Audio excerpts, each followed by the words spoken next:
Random variable, variable तो आपको मालूम है एक्स वाई जेड ये वेरिएबल रहते हैं। अब रैंडम वेरिएबल क्या होता है, मैं डेफिनेशन बताता हूँ इसकी पहले, फिर एक्सप्लेन करूंगा। अ random variable, a random variable is a real valued function, is a real valued function whose domain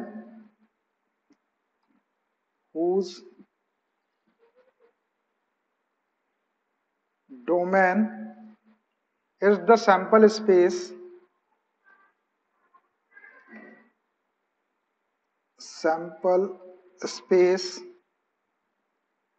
of a random experiment.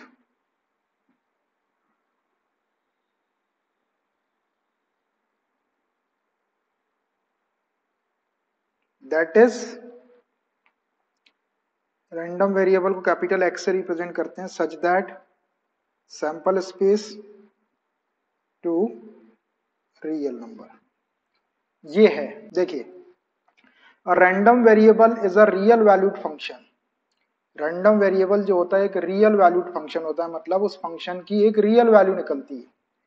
whose domain is the sample space, जिसका डोमेन जो है वो सैंपल स्पेस है of a random experiment.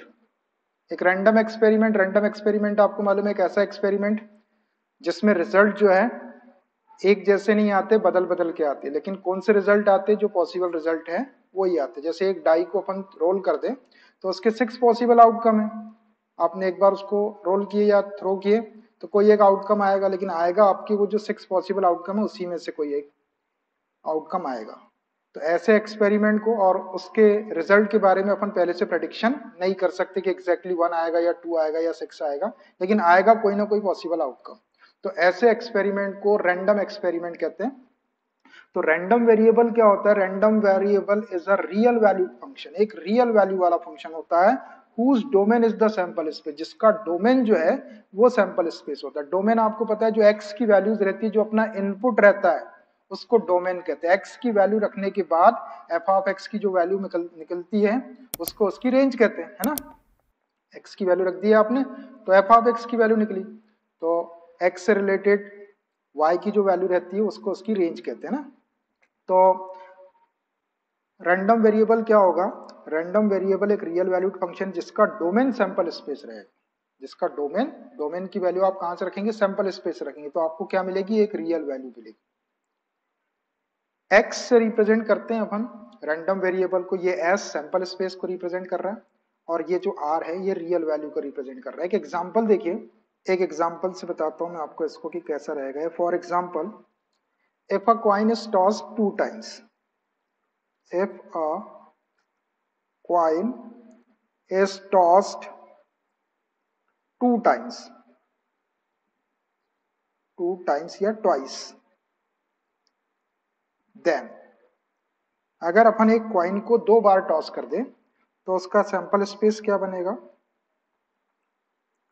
H H H T T H या T T, है ना, ये बनेगा सैंपल स्पेस। 4 पॉसिबल आउटकम होंगे। तो अब ये है आपका सैंपल स्पेस। अब हम ये जो अपना रैंडम वेरिएबल है इसको सपोज कर लेते हैं कि x जो है नंबर ऑफ हेड्स को रिप्रेजेंट कर रहा है, कुछ भी ले सकते हैं, ये डिफाइंड रहेगा आपको, number of heads, number of heads को रिप्रेजेंट कर रहा है x रैंडम वेरिएबल के लेते capital X, number of heads. तो अब देखो कि नंबर ऑफ हेड्स क्या क्या हो सकते हैं। अगर ये नंबर ऑफ हेड्स को रिप्रेजेंट कर रहा है तो x की वैल्यूज क्या हो जाएगी, यहां पर 2 हेड आ रहे हैं, ठीक है ना, यहां पर 1 हेड आ रहा है, यहां पर 1 हेड आ रहा और यहां पर एक भी हेड नहीं आ रहा, यहां 0 हेड आ रहा। तो x इज इक्वल टू 0 हो सकता है, मतलब दोनों टेल आ जाए तो x की वैल्यू 0 हो जाएगी। एक हेड आ जाए और एक टेल आ जाए तो एक हेड आया तो x की वैल्यू 1 हो जाएगी। अगर दोनों हेड आ जाए तो x की वैल्यू 2 हो जाएगी। तो ये 0 1 2 ये आपके रैंडम वेरिएबल की वैल्यूज हो गई, पॉसिबल वैल्यूज। मतलब एक्स की वैल्यू 0 हो सकती है। 0 का मतलब जब एक कॉइन को 2 बार टॉस करे तो एक भी बार हेड नहीं आया, दोनों बार टेल आया। फिर ऐसा भी हो सकता है कि एक बार हेड आ जाए, एक बार टेल आ जाए, एक बार टेल आ जाए, एक बार हेड आ जाए, तो इस कंडीशन में एक हेड आया। ऐसा भी हो सकता है कि दोनों बार में हेड आ जाए, तो इस कंडीशन में एक्स की 2 वैल्यू हो जाएगी। तो ये एक्स की पॉसिबल वैल्यूज है। ऐसे निकालते हैं रैंडम वेरिएबल की वैल्यू। और ये रैंडम वेरिएबल है क्या? ये एच एच मतलब एक्स इज इक्वल टू 2 है। ये एच टी और ये T H X is equal to 1 है। और ये T T X is equal to 0 है। तो जो रैंडम वेरिएबल है वो क्या है? ये सैंपल स्पेस ही है।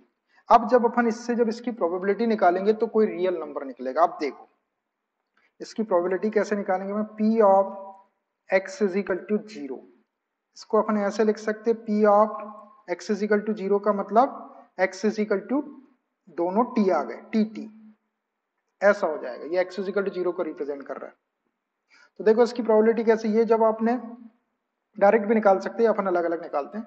ये टी है ना, इसकी प्रोबेबिलिटी कितनी हो जाएगी? एक बार आपने कॉइन को टॉस करे तो टेल आने की प्रोबेबिलिटी 1/2। फिर ये दूसरा वाला टेल है, इवेंट कंप्लीट नहीं हुई थी इसलिए मल्टीप्लाई का साइन लगा रहा। फिर दूसरा वाला टेल आने की प्रोबेबिलिटी 1/2, तो ये 1/4 हो गया। या डायरेक्ट भी आप ऐसा बोल सकते थे, दोनों टेल आने वाला एक केस है और टोटल केसेस 4 है, तो 1/4 इसकी प्रोबेबिलिटी हो जाएगी। तो देखो जब x की वैल्यू 0 रखे तो ये 1/4 आया। ये आपका सैंपल स्पेस था और ये आपका कोई रियल वैल्यू आ रही। तो ये है रैंडम वेरिएबल।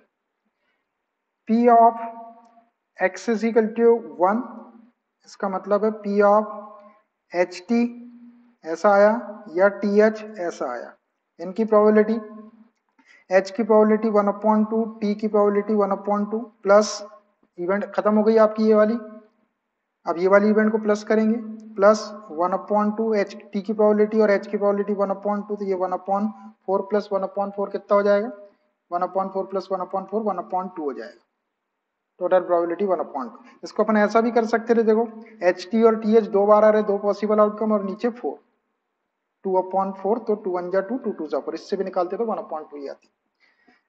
एक case probability of x is equal to 2, x is equal to 2 का मतलब क्या हुआ कि दोनों भी हेड आ गए h h।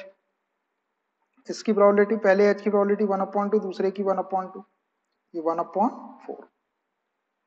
डायरेक्ट भी देख सकते थे, एच एच वाला एक केस है, टोटल केसेस 4 है, तो 1/4 प्रोबेबिलिटी आ जाएगी। तो ये देखो ये जो 0 1 2 ये जो दिख रहा है आपको, ये सैंपल स्पेस है। ये सैंपल स्पेस को रिप्रेजेंट, और सैंपल स्पेस क्या? नंबर ऑफ हेड्स को रिप्रेजेंट कर रहा है। तो जो रियल वैल्यूड फंक्शन है, random variable is a real valued function whose domain is sample space, जिसका डोमेन जो है ये सैंपल स्पेस है। देखो ये सैंपल स्पेस ही है। टी टी सैंपल स्पेस है, H T T H sample space है, एच एच सैंपल स्पेस है। अपन एक्स की वैल्यू लिखें तो 0 है, 1 है, 2 है, तो ये सारी का सारा क्या है? ये सैंपल स्पेस है। और इनकी वैल्यू रखने के बाद में वैल्यू कैसी आ रही? रियल वैल्यू आ रही, 1/4 1/2 1/4, ये सब रियल वैल्यूज है। तो इसलिए यहां पर है कि random variable is a real valued function whose domain is simple sample space of random experiment. उसका जो डोमेन है वो सैंपल स्पेस का, वो सैंपल स्पेस है किसका? रैंडम एक्सपेरिमेंट का जो डोमेन है वो सैंपल स्पेस है, और वो एक रियल वैल्यूड फंक्शन है, तो एक रियल वैल्यू आ रही है। देख रही है आपको रियल वैल्यू? तो ये है आपका रैंडम वेरिएबल। ऐसा रहता है रैंडम वेरिएबल। एक पॉइंट और बताते हैं, probability distribution of a random variable. Random variable आपको पता चल गया कि रैंडम वेरिएबल जो है वो जिसका डोमेन सैंपल स्पेस रहता है और वो एक रियल वैल्यूड फंक्शन रहता है। एक्स जो है वो रैंडम वेरिएबल। अब उसका प्रोबेबिलिटी डिस्ट्रीब्यूशन, डिस्ट्रीब्यूशन का मतलब होता है एक रिकॉर्ड। चलिए लिख देता हूं इसको, a description, description, a description giving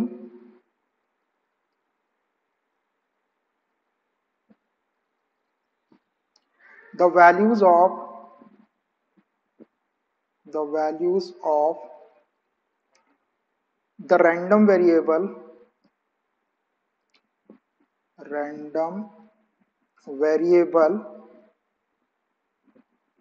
along with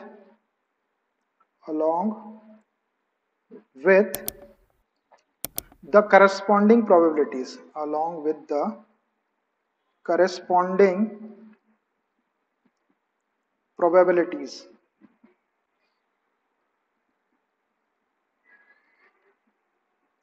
corresponding probabilities is called probability distribution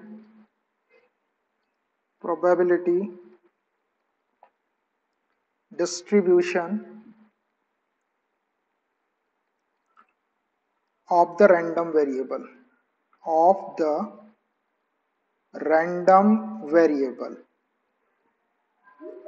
देखिए, a description giving the values of random variable, एक ऐसा डिस्क्रिप्शन जो रैंडम वेरिएबल की वैल्यूज देता है along with the corresponding probabilities, और साथ में उसकी करस्पॉन्डिंग प्रोबेबिलिटी भी देता है, is called probability distribution of random variable. उसको रैंडम वेरिएबल का प्रोबेबिलिटी डिस्ट्रीब्यूशन बोलते हैं। मतलब रैंडम वेरिएबल की वैल्यू रहेगी, जैसे अभी थी 0, और उसकी corresponding probability P of X is equal to 0 की प्रोबेबिलिटी निकाले अपन ने, भी निकाले ना, ये 1/4, ये इसकी करस्पॉन्डिंग प्रोबेबिलिटी होगी। P of x is equal to 1, इसकी corresponding probability 1/2, P of x is equal to 2, इसकी corresponding probability 1/4।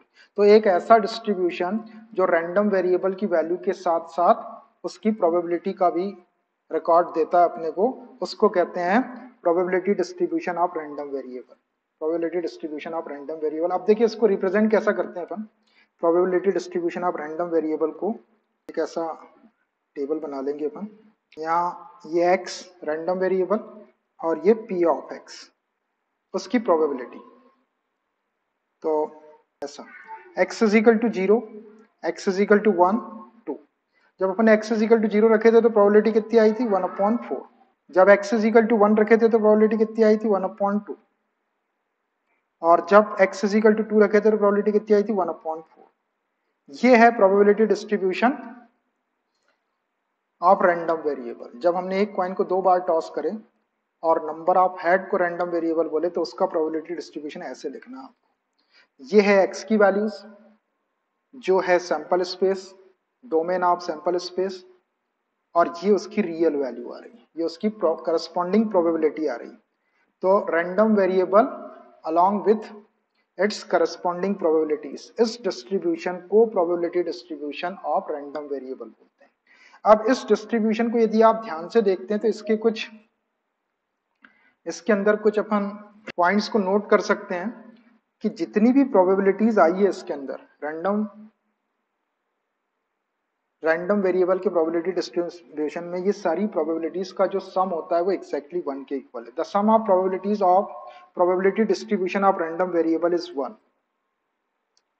The sum of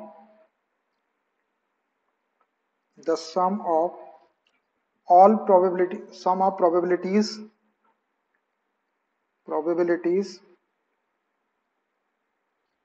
of probability distribution, the sum of probabilities of probability distribution of random variable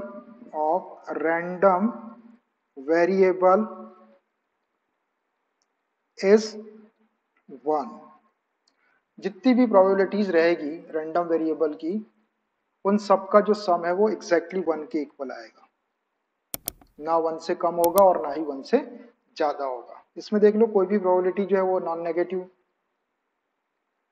negative नहीं है और non zero है, zero भी नहीं है और क्या है आपका पॉजिटिव क्वांटिटी, जीरो से बड़ी है। इन सब का ये आप ऐड कर, कोई नेगेटिव नहीं होना चाहिए, और जो सम है वो एग्जैक्टली 1 के इक्वल है। ये है आपका प्रोबेबिलिटी डिस्ट्रीब्यूशन का सम एग्जैक्टली 1। तो दोनों चीज बताया मैंने आपको, एक बताया रैंडम वेरिएबल क्या होता है, एक रियल वैल्यूड फंक्शन है जिसका डोमेन सैंपल स्पेस रहता है, और number of heads, number of tails वो डिफाइन करके क्वेश्चन में देगा आपको कि कौन सा रैंडम वेरिएबल, उसकी जो वैल्यूज है 0 1 2 3 4 5 ऐसा ले सकते हैं, और उसकी करस्पॉन्डिंग प्रोबेबिलिटीज निकालो और उसको एक टेबल के अंदर रख दो। तो ये कहलाता है probability distribution of random variable. और रैंडम वेरिएबल का जो प्रोबेबिलिटी डिस्ट्रीब्यूशन रहेगा उसकी सारी प्रोबेबिलिटीज का सम आपका 1 के इक्वल रहेगा।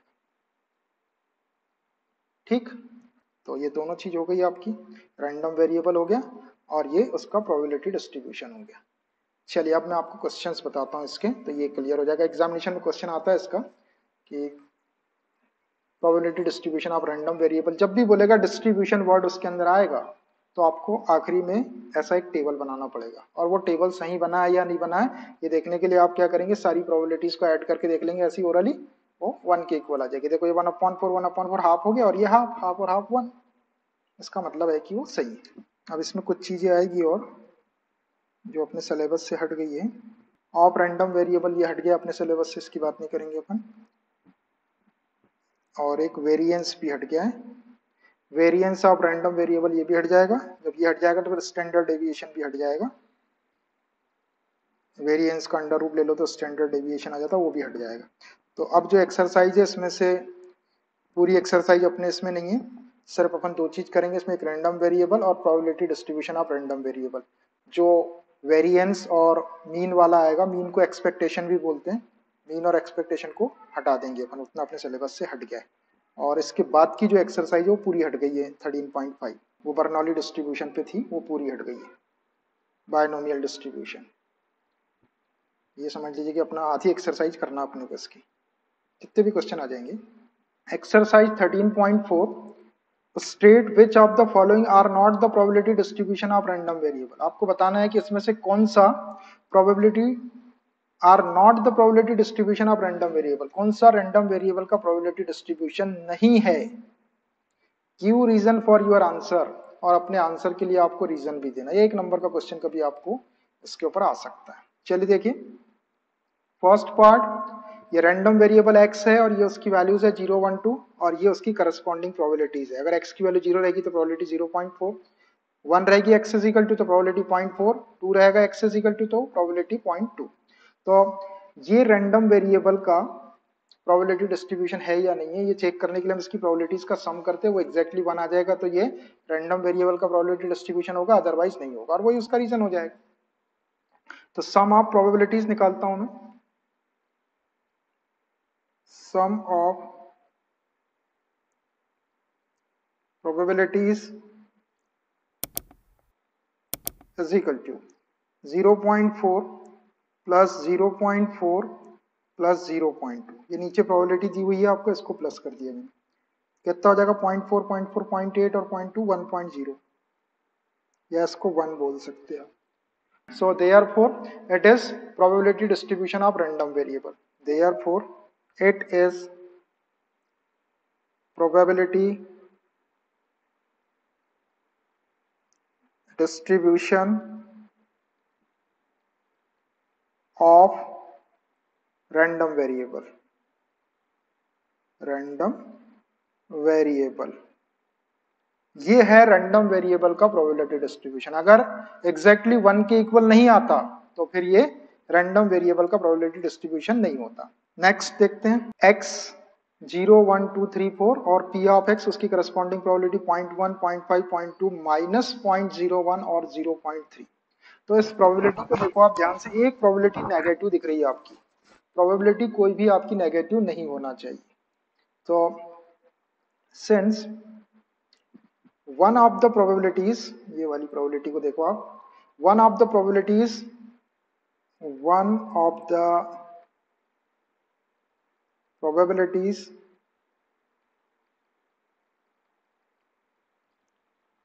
is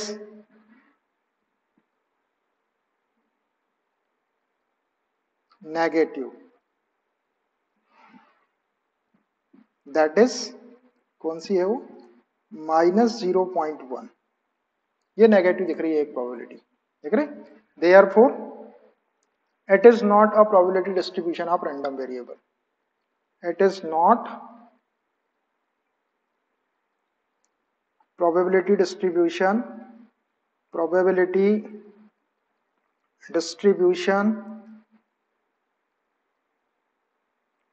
of random variable,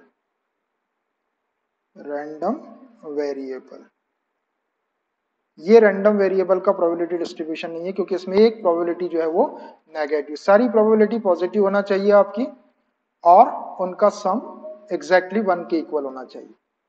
तो जब एक प्रोबेबिलिटी नेगेटिव आ गई तो अपने को सम देखने की जरूरत ही नहीं, जब प्रोबेबिलिटी सारी पॉजिटिव रहेगी तब अपन उसको ऐड करके देखेंगे। तो ये प्रोबेबिलिटी डिस्ट्रीब्यूशन नहीं है रैंडम वेरिएबल का। नेक्स्ट क्वेश्चन देखते हैं, थर्ड वाला पार्ट देखिए, यहाँ पर रैंडम वेरिएबल को y दे दिया उसने और उसकी करस्पॉन्डिंग प्रोबेबिलिटी को p ऑफ है -1 0 1 0.6 0.6 0.1 0.2। अब यहाँ देखो ये जो y की वैल्यू है ये नेगेटिव पॉजिटिव जीरो कुछ भी हो सकती क्योंकि ये क्या है, ये डोमेन है और डोमेन क्या था, सैंपल स्पेस था। और डोमेन कुछ भी हो सकते हैं, एक्स की इनपुट वैल्यू कुछ भी हो सकती है। जो आउटपुट वैल्यू है वो आपका क्या होना चाहिए, वो आपका एक रियल वैल्यूड फंक्शन होना चाहिए। तो 0.6 0.1 और 0.2, तो ये y की वैल्यू रैंडम वेरिएबल की वैल्यू पॉजिटिव नेगेटिव कुछ भी रहे उससे कुछ नहीं होता, प्रोबेबिलिटी आपकी नेगेटिव नहीं होना चाहिए। तो यहां पर सम ऑफ प्रोबेबिलिटीज निकाल लेते हैं अपन। Sum of probabilities, sum of probabilities 0.6 plus 0.1 plus 0.2, तो ये 3 और 6 9 0.9 which is not equal to 1। ये 1 के इक्वल नहीं है। जब प्रोबेबिलिटीज का जो सम है वो 1 के इक्वल नहीं है, इसका मतलब है कि it is not probability distribution of random variable, therefore it is not probability distribution of random variable।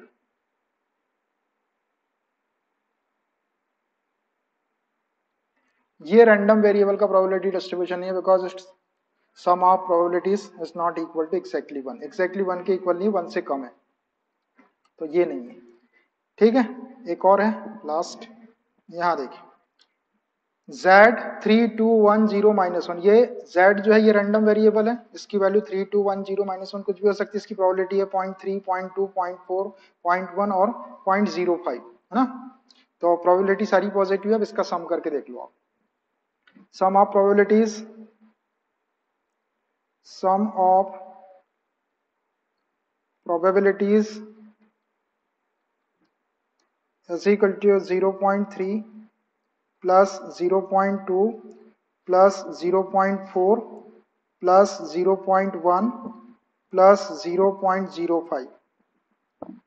सबको प्लस करेंगे तो 1 से ज्यादा आ जाएगा, करो इसको प्लस। ये वाला 5 है ना, तो ये 5 रहेगा, 2 डिजिट वाला यही है 5।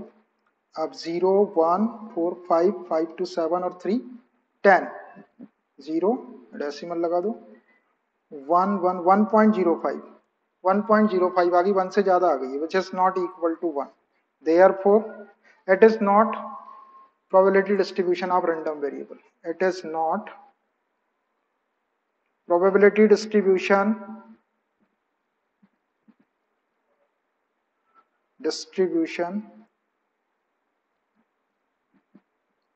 of random variable।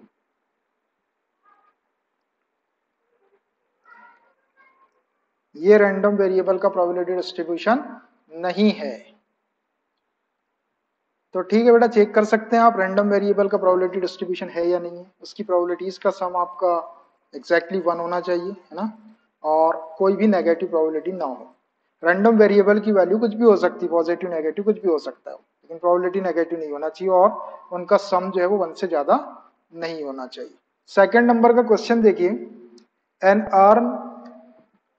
an urn contains 5 red and 2 black balls, 2 balls are randomly drawn, let x represent the number of black balls, what are the possible values of x, question mark है, is x a random variable। क्या बोल रहा है कि an urn contains 5 red and 2 black balls। एक earn है, earn मतलब बताया था मैंने आपको, एक वैस या एक कंटेनर या कलश जिसके अंदर 5 रेड और 2 ब्लैक बॉल्स हैं। 2 बॉल्स आर रैंडमली ड्रॉन, उसमें से 2 बॉल रैंडमली निकाली जाती है, रैंडमली मतलब हाथ डाले और निकाल ली कोई भी। Let x represent the number of black balls, x जो है वो ब्लैक बॉल्स को रिप्रेजेंट कर रहा है, तो आपको बताना है कि what are the possible values of x। तो x की कौन कौन सी पॉसिबल वैल्यूज होगी। उसके बाद बोल रहा है कि is x a random variable, क्या x रैंडम वेरिएबल है, और क्वेश्चन मार्क लगा हुआ। अगर रैंडम वेरिएबल है तो क्यों है वो रैंडम वेरिएबल, उसका रीजन भी लिखना। ठीक, तो देखिए एक कारण बना लेता हूं मैं, इसके अंदर ऐसे ही rough 5 red and 2 black balls, ऐसी बॉल्स है उसके अंदर, ठीक है। अब 2 बॉल्स इसमें से निकाली जा रही है ना, तो सैंपल स्पेस क्या होगा उसका, 2 balls are drawn at random, then sample space, एक बॉल रेड निकली और दूसरी बॉल भी रेड निकली, 2 ब्लैक है और 5 रेड है, दोनों रेड बॉल निकल सकती, पहली बॉल रेड निकल सकती है और दूसरी ब्लैक निकल सकती, पहली बॉल ब्लैक निकल सकती है और दूसरी रेड निकल सकती है, दोनों बॉल ब्लैक निकल सकती है। अब इससे ज्यादा पॉसिबल आउटकम नहीं, अब आप यदि कोई लिखोगे तो वो रिपीट हो जाएगा, वो रिपीट हो जाएगा अगर आपने अब लिखने की कोशिश की है तो, ठीक। इतनी पॉसिबिलिटीज है, अगर 2 बॉल निकाल रहे तो दोनों रेड निकल सकती है, एक रेड एक ब्लैक, एक ब्लैक एक रेड, एक दोनों ब्लैक। अब let x represent the number of black balls, ये एक्स किसको रिप्रेजेंट कर रहा है, रैंडम वेरिएबल को, तो x number of black balls, number of black balls, ये लिख दिया मैंने। So x is equal to, ये वाला केस देखो, आर आर, ये अपना इनपुट है ना, डोमेन, ये एक्स की वैल्यू रख दी अपने, एफ ऑफ एक्स जैसा रहता है, ये एक्स की वैल्यू, इसमें कितनी आपको ब्लैक बॉल दिख रही, एक भी नहीं दिख रहा, तो एक्स आर आर 0। दूसरा केस ले लेते हैं, आर बी और बी आर दोनों ले सकते हैं, अलग अलग लेना है तो अलग अलग ले लो, आर बी और इकट्ठे ले लिए अपन ने बी आर। इसमें ब्लैक बॉल देखो एक है, एक ब्लैक बॉल इसमें और एक ब्लैक बॉल इसमें, फिर ये दोनों ब्लैक बॉल दिख रही, एक्स बी बी, कितनी ब्लैक बॉल है, 2, तो एक्स की वैल्यूज क्या हो गई, therefore x is equal to क्या हो गया, एक्स की वैल्यूज क्या क्या हो सकती है, therefore x is equal to 0 1 और ये 2। सीक्वेंस इसका भले किसी भी सीक्वेंस में आ रहा है, पहले 2 आ गई फिर 1 आ रहा है, उससे कोई मतलब नहीं, अपन यहाँ पे 0 1 2 लिख दी, मतलब ये 3 पॉसिबल वैल्यूज है एक्स की, रैंडम वेरिएबल की 3 पॉसिबल वैल्यूज है 0 1 2, इससे ज्यादा नहीं होगी। तो ये पूछा था उसने, what are the possible values of x, तो ये एक्स की पॉसिबल वैल्यूज होगी। अब इस एक्स अ रैंडम वेरिएबल, क्या एक्स रैंडम वेरिएबल है, देखो इसको, ये डोमेन है, 0 1 2 3 वैल्यू हो सकती, इसकी वैल्यू रखेंगे तो प्रोबेबिलिटी निकलेगी, कोई रियल वैल्यू निकलेगी आपकी, तो yes yes x is a random variable, is a random variable, हमने बोल दिया कि हाँ एक्स जो है वो रैंडम वेरिएबल, अब क्यों है रैंडम वेरिएबल, बिकॉज, रीजन दे रहे थे उसका, because x is a real valued function, x is a real valued function whose domain is sample space।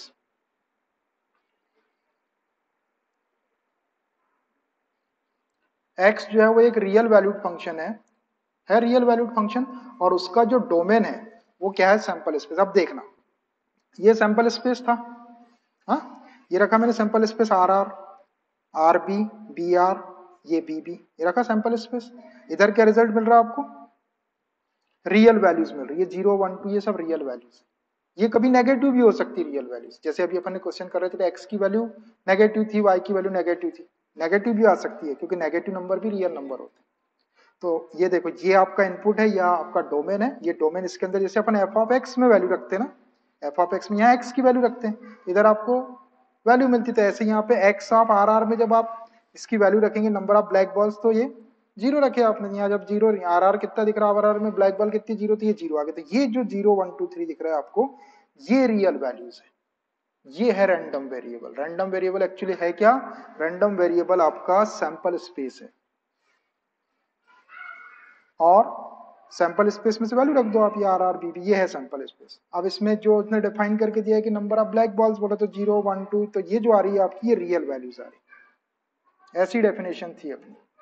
तो हमने यहाँ लिख दिया कि yes x is a random variable because x is a real valued function whose domain is sample space. उसका domain sample space में से रखो तो कोई रियल वैल्यू आपको मिल रही है, 0 1 2 3 जो है ये रियल वैल्यू। तो ये आपका क्या है, ये है रैंडम वेरिएबल। रीजन भी लिखती है हमने, जो डेफिनेशन लिखी थी उसी के अकॉर्डिंग ये यहाँ पे आके आपको समझ में आ जाता अब कि एक्स की वैल्यूज सैंपल स्पेस में से अपन कैसी रखेंगे और अपने को उसका आउटपुट क्या मिलेगा।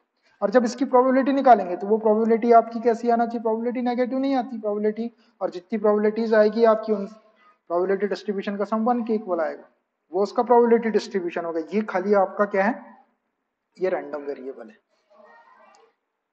तो हो गए, बस ऐसा लिख देंगे आप, रीजन भी लिखा गया, पॉसिबल वैल्यूज ऑफ एक्स पूछा था वो लिख दिए, एक्स रैंडम वेरिएबल है या नहीं ये बोला था वो भी लिख दिया हमने, और उसका रीजन लिख दिया कि क्यों है करके, जो डेफिनेशन थी अपनी वही लिख दी हमने। क्वेश्चन नंबर 3 देखिए, late x represent the difference between the number of heads and the number of tails obtained when a coin is tossed 6 times, what are the possible values of x। देखो क्या बोल रहे हैं, x represent the difference between number of heads and number of tails obtained when a coin is tossed 6 times। एक coin को 6 बार फेंका जा रहा है, 1 2 3 4 5 6। अब कैपिटल x जो है रैंडम वेरिएबल जो है वो difference between the number of heads and number of tails को रिप्रेजेंट कर रहा है। नंबर ऑफ हेड्स और नंबर ऑफ टेल्स का जो डिफरेंस है, मतलब जो ज्यादा रहेगा उसमें से कम को माइनस करके जो आएगा वो आपका, अगर हेड ज्यादा आ रहा है हेड में से टेल को माइनस करो, टेल ज्यादा है तो टेल में से हेड को माइनस करो, तो वो डिफरेंस आपका जो आएगा वो एक्स से रिप्रेजेंट हो रहा है। तो what are the possible values of x, तो आपको एक्स की पॉसिबल वैल्यूज कैलकुलेट करना है। चलिए देखिए, so a coin is toss 6 times, इसका मैं सैंपल स्पेस बनाता हूं पहले। A coin is tossed 6 times, then इसका सैंपल स्पेस क्या होगा, ध्यान से देखना। मैंने कॉइन को 6 बार टॉस किया, 1 2 3 4 5 6, तो मान लीजिए कि पूरे 6 बार एच आ गया, पहली बार में भी एच आ गया, दूसरी बार में एच, तीसरी बार में, ये पॉसिबिलिटीज है, पूरे 6 बार में एच आ गया, तो टेल कितने आए, 0 टेल। ये ओटी नहीं लिखा है, ये 0 टेल लिखा हुआ है। और वैसा भी आपको ये मालूम ही है कि 0 में और ओ में बहुत अंतर होता है ना। अब जो लोग 0 को ऐसा बनाते हैं एकदम अंडे एकदम गोल बनाते हैं और टी ऐसा, लेकिन कोई इसको ओटी पढ़ सकता है ओवर टाइम, लेकिन अपने इसको नहीं पढ़ेगा कोई, अपने ओ को नहीं, इसको ओ पढ़ेगा ही नहीं कोई। ये टी है, ये 0 है और ये टी, मतलब 0 टेल पढ़ेंगे इसको, है ना काम की चीज। हाँ,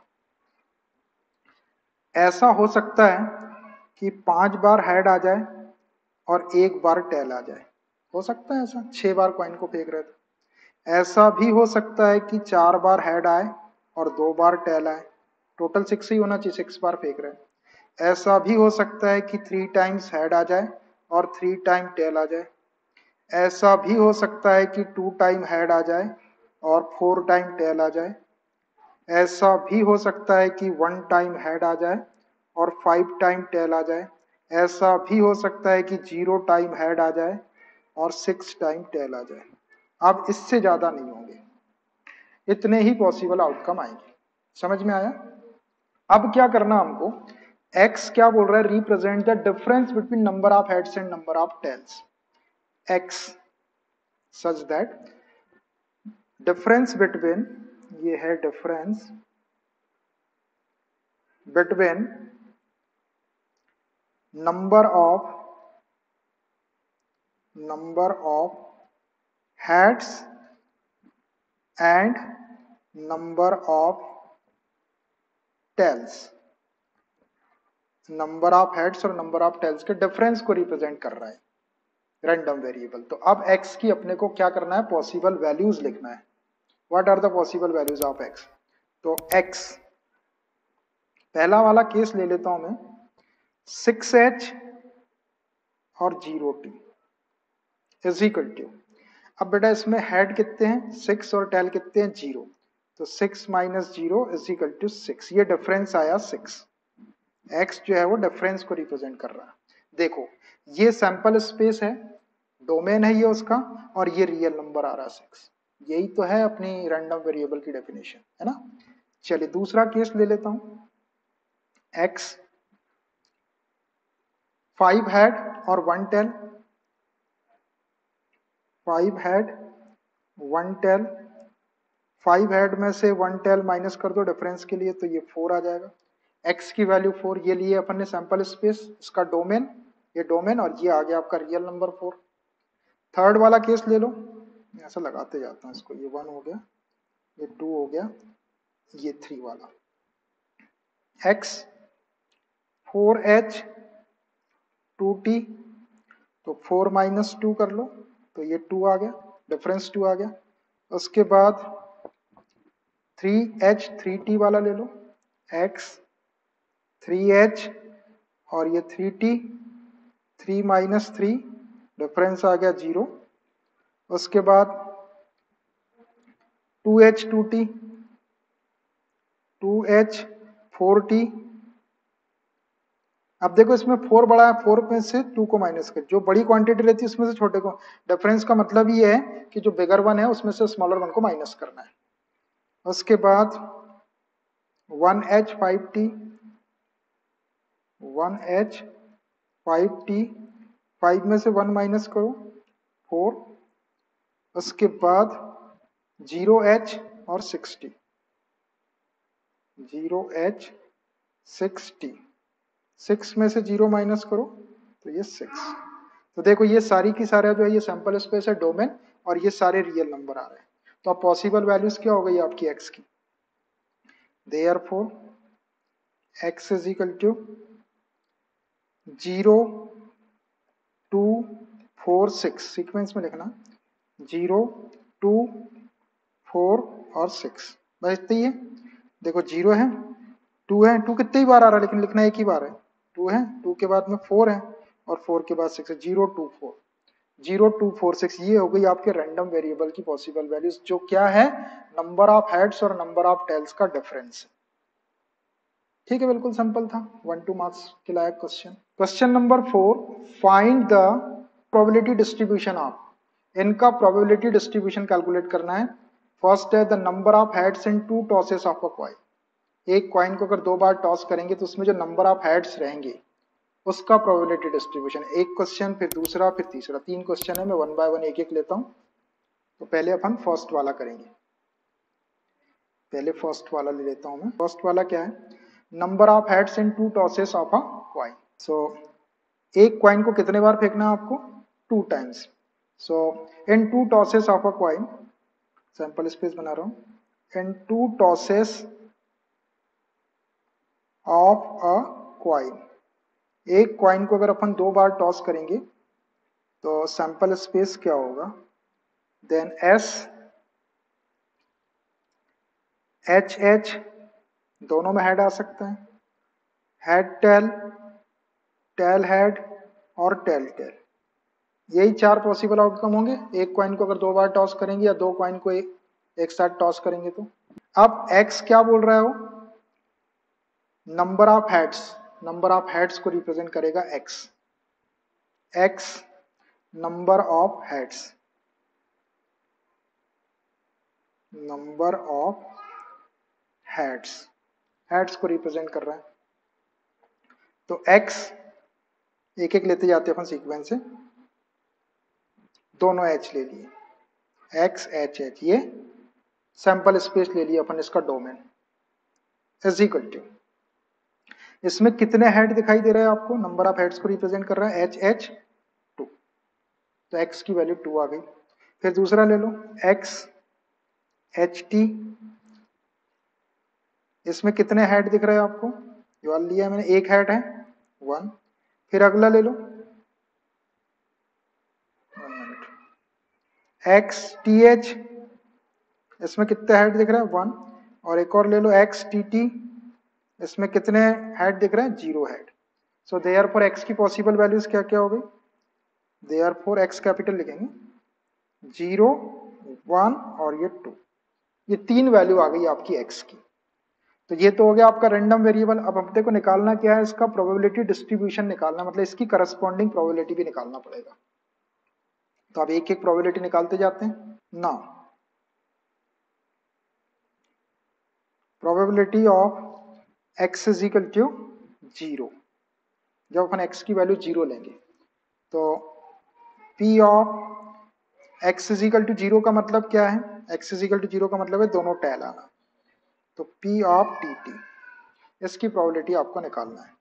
तो देखो पहले वाले टेल की प्रोबेबिलिटी कितनी हो जाएगी, कॉइन को टॉस कर तो 1/2 और दूसरे वाले टेल की 1/2, तो ये 1/4, 1/2 इंटू 1/2 1/4 डायरेक्ट लिख सकते हैं आप, या फिर आप मल्टीप्लाई करके लिख सकते हैं। ऐसा देख ले आप, एक केस दिख रहा है ना, तो ये 1/4, या फिर आप एक टी की निकालो 1/2 और दूसरे टी की 1/2 1/4 मल्टीप्लाई करके निकालो या डायरेक्ट निकालो, बात एक ही। कभी अपन डायरेक्ट निकाल देते, कभी मल्टीप्लाई करते, जैसा करना वैसा करो, उससे कोई फर्क नहीं पड़ रहा। उसके बाद p of x is equal to 1, x is equal to 1, तो x इज इक्वल टू 1 के लिए एक हेड वाला एक केस आपका ये है और एक केस ये है, ht और th दोनों की एक साथ। तो पहला वाला ht का कितना हो जाएगा 1/4, 1/4 प्लस 1/4, जब इवेंट एंड हो जाती है, ये इवेंट हो गया ht एक इवेंट हो गई, जब ये h का लेते तो 1/2, t का यहाँ खत्म नहीं हुआ था तो मल्टीप्लाई कर, लेकिन अब यहाँ तो इवेंट खत्म हो गई, अब दूसरी इवेंट के लिए प्लस करें, 1/4 प्लस 1/4 कितना हो जाएगा, दोनों का बेस सेम है तो 1 + 1 2/4 हो जाएगा, 2/4 को आप क्या लिख सकते हैं 1/2 लिख सकते हैं, ये हो गया आपका 1/2, 1/2 दिख रही ना 1/2। उसके बाद p of x is equal to 2, x is equal to 2 का मतलब क्या है, दोनों भी आपके हेड है, HH ये वाला केस, एक ही केस है ऐसा, तो 1/हेड हेड वाले आपके एक केस है और टोटल केसेस 4 है, तो 1/4, ये प्रोबेबिलिटी आ गई। अब इसको एक टेबल के अंदर रख देते हैं, therefore probability distribution of random variable, therefore probability distribution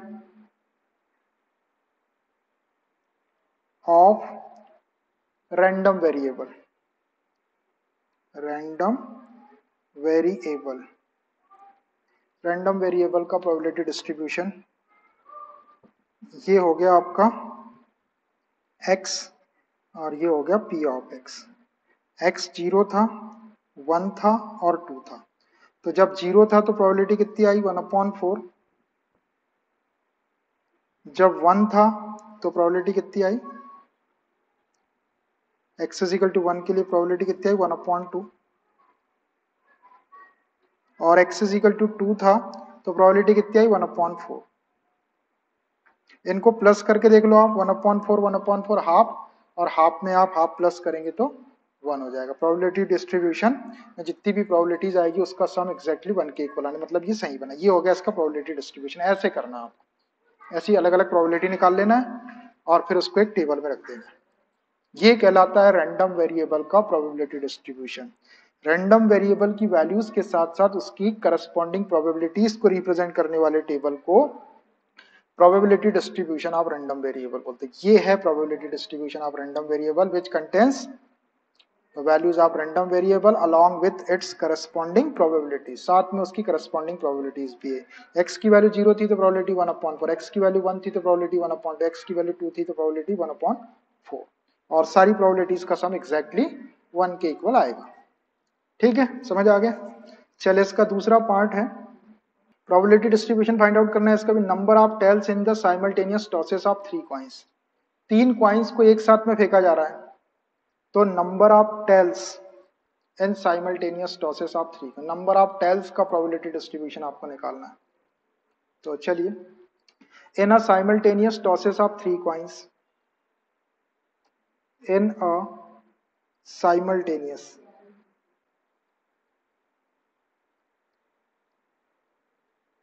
tosses of 3 coins, क्या हो जाएगा सैंपल स्पेस, एक कॉइन में 2 पॉसिबल आउटकम है, दूसरे में 2 2 इंटू 2 इंटू 2 8 आएंगे, तो 8 पॉसिबल आउटकम लिख सकते हैं अपन।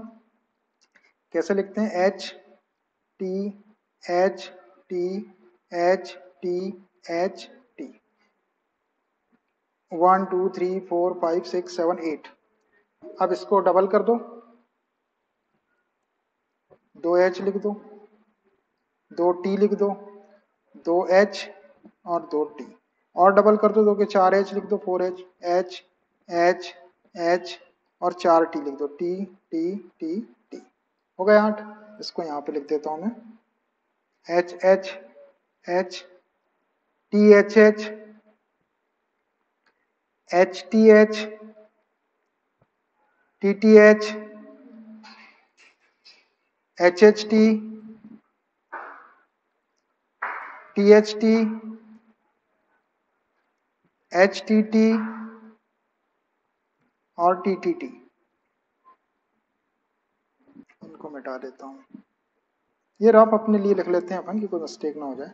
ये 8 पॉसिबल आउटकम है, 1 2 3 4 5 6 7, 1 2 3 4 5 6 7 8 है ये 8। अब इसमें random variable number of tails, x number of tails, number of tails को रिप्रेजेंट कर रहा है। तो x पहला वाला ले लो, H H H, कितने नंबर ऑफ टेल्स इसमें, 0। सेकंड वाला ले लो,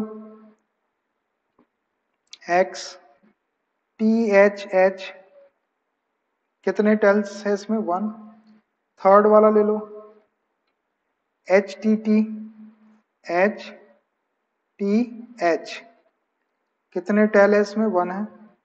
फोर्थ वाला ले लो, tell tail head, tail tail head, कितने टेल है इसमें, 2। फिफ्थ वाला ले लो, H H T H H T, कितने टेल है, 1। उसके बाद सिक्स्थ वाला ले लो, T H T T H T, कितने टेल है इसमें, 2। H T T H T T, कितने टेल है इसमें, 2। और एक लास्ट वाला T T T T T T, कितने टेल है इसमें, 3। सो देयरफॉर x की वैल्यूज क्या हो गई, x इज इक्वल टू, देखो 0 1 2 3, 0 1 2 और ये 3, ये 4 वैल्यू आई ना, 4 वैल्यू। देख लो आप, कोई वैल्यू को रिपीट करके नहीं लिखना आप, या तो 0 टेल मतलब एक भी टेल नहीं आया, 1 टेल आ सकता है, 2 टेल आ सकते हैं और तीनों भी टेल आ सकते हैं। अब ये अपने पास में रैंडम वेरिएबल की वैल्यू आ गई। अब इसकी करस्पॉन्डिंग प्रोबेबिलिटीज लिख लेते हैं और उसको एक टेबल में। Now probability of x is equal to 0, x is equal to 0 का मतलब क्या है, कोई भी टेल नहीं आना चाहिए। तो ये पहले ही वाला केस ले रहा हूं, ये पहला केस H H H,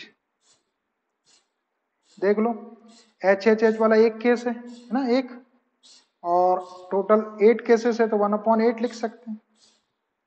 या तो आप ऐसा 1/8 लिख दो, और नहीं तो अलग अलग प्रोबेबिलिटी, ये पहले वाले H की प्रोबेबिलिटी 1/2 एक बार टॉस करें तो, फिर दूसरे वाले H की प्रोबेबिलिटी, अभी इवेंट खत्म नहीं हुई तो मल्टीप्लाई करेंगे 1/2 इंटू 1/, फिर तीसरे वाले हेड की 1/2, तो 1/2 1/2 1/2 1/8। आप डायरेक्ट भी निकाल सकते हैं और एक एक करके भी निकाल सकते हैं, मल्टीप्लाई करेंगे उसको। इवेंट खत्म नहीं होती तो मल्टीप्लाई करते, इवेंट खत्म हो जाती तो प्लस करते। P of x is equal to 1, P of x is equal to 1 का मतलब क्या है कि एक टेल आए, एक टेल वाले कितने केसेस हैं, इतने, ये 3, ये क्या हो गया, T H H comma H T T H T H, दूसरा वाला है H T H और तीसरा वाला है H H T। देख लो इसमें एक एक ही टेल दिखना चाहिए, तीनों में एक एक टेल दिख रहा है, इकट्ठे ले लिया हमने उसको। अब यहाँ बीच में डैश लगे तो इनकी प्रोबेबिलिटी को प्लस कर लेंगे। ये वाला 1/8 प्लस 1/8 प्लस 1/8, 1/8 प्लस 1/8 प्लस 1/8, समझ में आ रहा है ये? अरे 1/8 1/8 प्लस, समझ में आ रहा? सबका डिनोमिनेटर सेम है तो 8 आ गया, और सबको प्लस कर दो न्यूमरेटर, 1 1 1 3, तो 3/8 हो गई इसकी प्रोबेबिलिटी। और वैसा भी आप देखते हैं तो ये एक टेल वाले कितने केस थे आपके, 1 2 और ये 3 केस थे, 3/8 कर देते तो डायरेक्ट आ जाता, और अलग अलग भी करेंगे तो ऐसा आ जाएगा। आप कैसा भी करो आंसर सही आएगा आपका। मैं दोनों तरीके से बता रहा हूं आपको, कभी मैं कोई क्वेश्चन को 1 से बता रहा था, कभी 2 से, मैं दोनों से बता दे रहा, आपको किसी से भी कर सकते हैं। ठीक है, चलिए उसके बाद में P of x is equal to 2, x is equal to 2 का मतलब क्या है, दोनों भी टेल आने वाले केस। दो टेल वाले केस कौन कौन से देख लो, दो टेल वाला केस है, एक ये और एक ये, 3 केस है। तीनों केस को लिखता हूं मैं, T T H T H T और H T T H T T. देखो पहले वाला ये 3 केस है तो 3/8 डायरेक्ट लिख लो, या 1/8 1/8 1/8, तीनों की प्रोबेबिलिटी 1/8 प्लस 1/8 प्लस 1/8, डिनोमिनेटर 8 है तो 8 और ऊपर की क्वांटिटी प्लस कर दो तो 3/8 इसकी प्रोबेबिलिटी भी होगी। और एक और P of x is equal to 3, x is equal to 3 का मतलब है तीनों टेल आने वाला केस एक ही होगा, टी वाला, P ऑफ टी। तो टी वाला एक ही केस है, 1/, और टोटल 8 है तो 1/8 लिख लो, डायरेक्ट लिख सकते हैं। और नहीं तो पहले वाले टेल की प्रोबेबिलिटी 1/2, दूसरे वाले की 1/2, तीसरे वाले की 1/2, 1/2 इंटू 1/2 इंटू 1/2 1/8, कैसा भी करो आप, करना आपको सही। अब सारी प्रोबेबिलिटीज आ गई, इसको एक टेबल में रख दो, इसको टेबल में रख देते हैं। Therefore probability distribution of random variable, probability distribution of random variable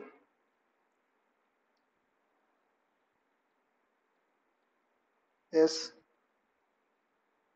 बना लो भाई एक टेबल, x 0 1 2 और ये 3, ये x P ऑफ x की वैल्यू 0 1 2 और ये 3। जब x की वैल्यू 0 थी तो प्रोबेबिलिटी 1/8,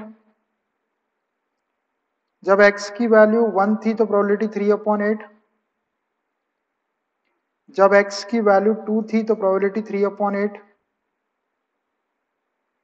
जब x की वैल्यू 3 थी तो probability 1/8।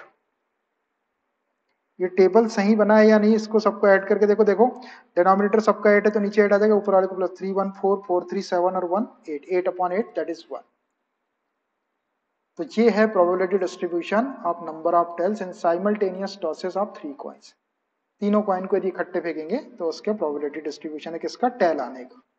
Number of heads in 4 tosses of a coin, करूँ इसको कि कर लेंगे, number of heads in 4 tosses of a coin, एक कॉइन को 4 बार फेंकना है, 2 2 4 8 2 16 पॉसिबल आउटकम बनेंगे, उससे आपको x की वैल्यू निकालना है, फिर इसकी करस्पॉन्डिंग प्रोबेबिलिटी निकालना है। निकाल दूं कि निकाल लेंगे, जल्दी बताओ फटाफट, सीख तो गए वैसे आप निकालना। चलिए अब हम नेक्स्ट क्वेश्चन देखते हैं, question number 5। Question number 5, find the probability distribution of number of success in 2 tosses of a die. Question number 5. Find the probability distribution of the number of success in 2 tosses of a die where a success is defined as। क्या बोल रहा है, find the probability distribution. Probability distribution मतलब एक table बनाना है आपको, the number of successes, number of successes जो random variable उसको नंबर ऑफ सक्सेस से रिप्रेजेंट कर रहा है इन 2 टॉसेस ऑफ अ डाई, एक डाई के 2 टॉसेस में, मतलब 2 बार डाई फेंकेंगे तो पहली बार में 36 6 और दूसरी बार में 6 6 इंटू 6 36 पॉसिबल आउटकम है एक 2 टॉसेस के अंदर। Where a success is defined, success को ऐसा डिफाइन किया उसने पहले वाले में, नंबर ग्रेटर देन 4, नंबर जो है वो 4 से बड़ा होना चाहिए, ये सक्सेस है। और उसका दूसरा है 6 अपीयर्स ऑन एटलीस्ट 1 डाई, और कम से कम एक डाई के ऊपर 6 आना चाहिए, ये उसकी सक्सेस है। तो सक्सेस को अपन x ले लेंगे और उसी के अकॉर्डिंग x की वैल्यूज निकालेंगे, और x की वैल्यू आने के बाद में फिर अपन उसकी प्रोबेबिलिटी निकाल सकते हैं। है ना। तो अब देखिए मैं लिखता हूँ, इसको थोड़ा बनाऊंगा। Number of success, two tosses of a die, in two tosses of a die, दो केसेस हैं, पहला दूसरा दोनों ले लेंगे। In two tosses of a die, जब डाई को दो बार फेंकेंगे तब सैंपल स्पेस क्या होगा, 1,1, 1,2। यहाँ लिख लेते हैं क्योंकि इससे आउटकम देख के अपने को उधर आगे जो चीजें बोल रहा है वो ये आउटकम देख के अपनी आसानी से वो कर सकते हैं, इसलिए लिख रहे हैं। और दो बार फेंक रहे हैं इसलिए लिख सकते हैं, दो से ज्यादा बार फेंकेंगे, 3-4 बार तो फिर नहीं लिखेंगे क्योंकि फिर बहुत हो जाएंगे। 36 लिख सकते हैं। 1,3, 1,4, 1,5, 1,6, 2,1, 2,2, 2,3, 2,4, 2,5, 2,6, 3,1, 3,2, 3,3, 3,4, 3,5, 3,6, 4,1, 4,2, 4,3, 4,4, 4,5, 4,6, 5,1, 5,2, 5,3, 5,4, 5,5, 5,6 और एक और 6,1, 6,2, 6,3, 6,4, 6,5 and last 6,6। That is 36 possible outcome है ये। ठीक है। अब पहला वाला केस क्या बोल रहा है कि जो नंबर ऑफ सक्सेस है वो क्या है। फर्स्ट वाला देखते हैं। फर्स्ट नंबर ग्रेटर देन 4, तो x को क्या ले लेंगे अपन, x नंबर ग्रेटर देन 4।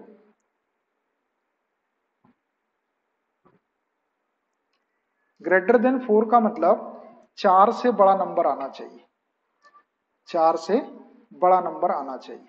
तो अब 4 से बड़े नंबर कितने होंगे, x इज इक्वल टू 1,1, 1,2, 1,3, 1,4। ये मैंने 4 से छोटे नंबर लिखा है, 4 से बड़े नहीं लिखा है। ऐसे ही देख लो दूसरे कौन से, 2,1, 2,2, 2,3, 2,4, फिर 3,1, 3,2, 3,3, 3,4, फिर 4,1, 4,2, 4,3, 4,4। 5 वाला तो बड़ा हो जाएगा, 6 वाला ही बड़ा हो जाएगा। इतने इतने पॉसिबल आउटकम इसके अंदर आएंगे। तो अब इसमें देखो, यहाँ पर एक भी नंबर आपका 4 से बड़ा नहीं, या तो 4 है या 4 से छोटे हैं, जितने ही पॉसिबल आउटकम है। तो यहां से अपनी x की जो वैल्यू होगी वो क्या होगी, 0। दूसरा केस देखते हैं। x इज इक्वल टू,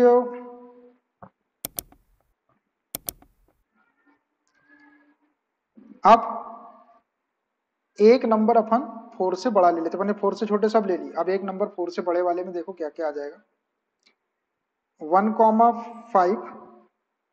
देखो एक नंबर आपका 4 से बड़ा है ना। फिर 1,6, 2,5, 2,6, 3,5, 3,6, 4,5, 4,6, फिर 1,5 और 5,1 वाला भी होगा इसमें, 5,1, 5,2, 5,3, 5,4, 5,5 नहीं लेंगे, 6,1, 6,2, 6,3, 6,4, 6,5 नहीं लेंगे, बस इतने। इसमें देखो एक एक नंबर मैंने 4 से बड़ा लिया है, 4 से बड़ा एक नंबर है, 4 से बड़ा, 4 से बड़ा, 4 से बड़ा एक एक नंबर है। तो यहाँ आपके कितने हो जाएंगे, ये हो गए आपके नंबर ऑफ सक्सेस। क्या, एक मिनट, यही वाला लगाना, यहाँ पे एक सक्सेस मिली है ना, 4 से बड़ा एक नंबर आया।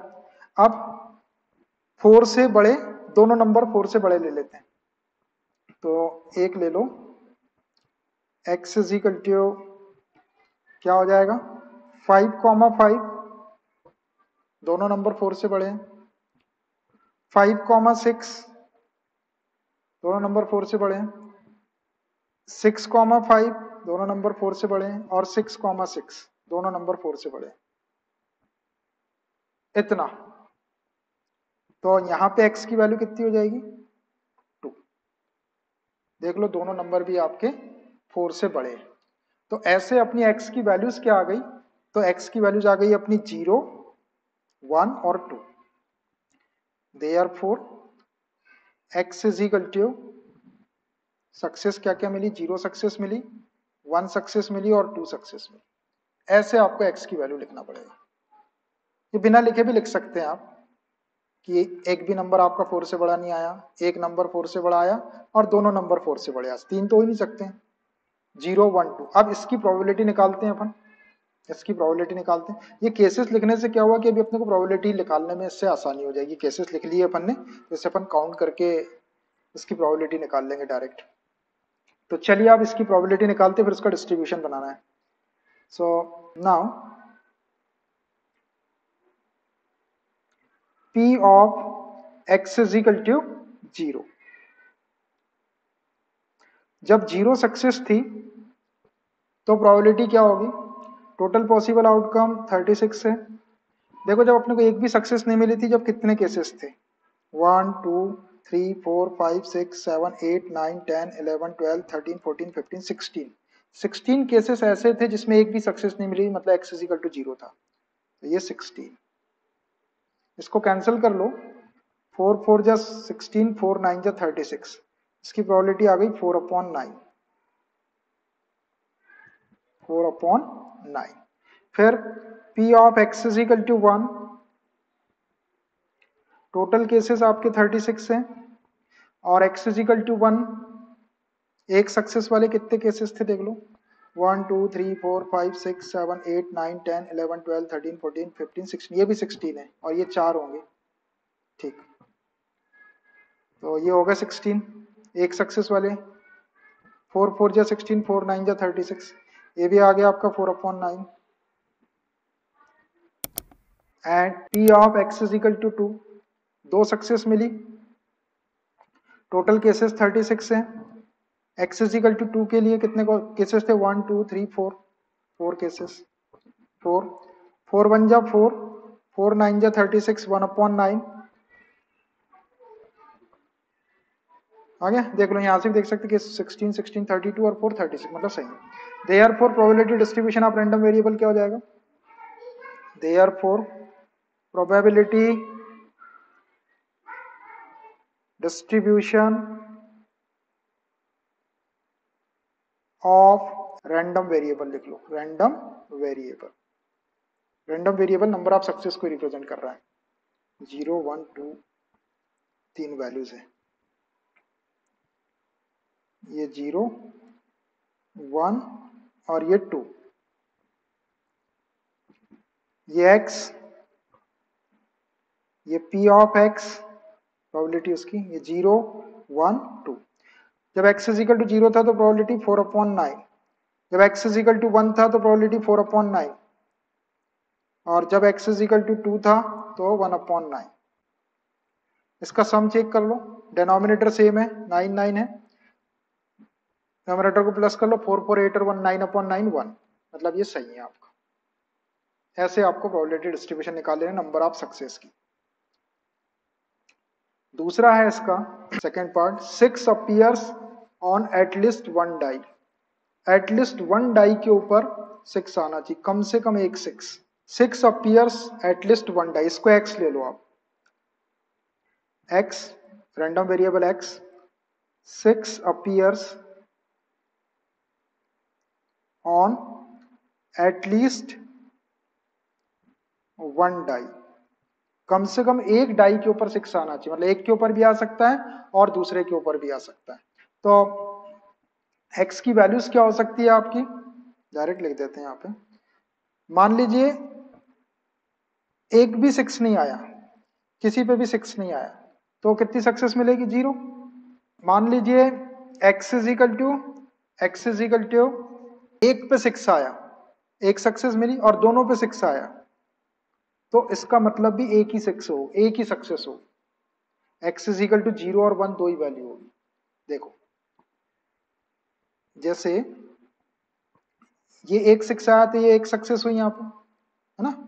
यहाँ पे 1,1 1,2 1, ये 6 नहीं आ रहा किसी में, जिसमें 6 नहीं आ रहा तो वहां 0 सक्सेस हो गई।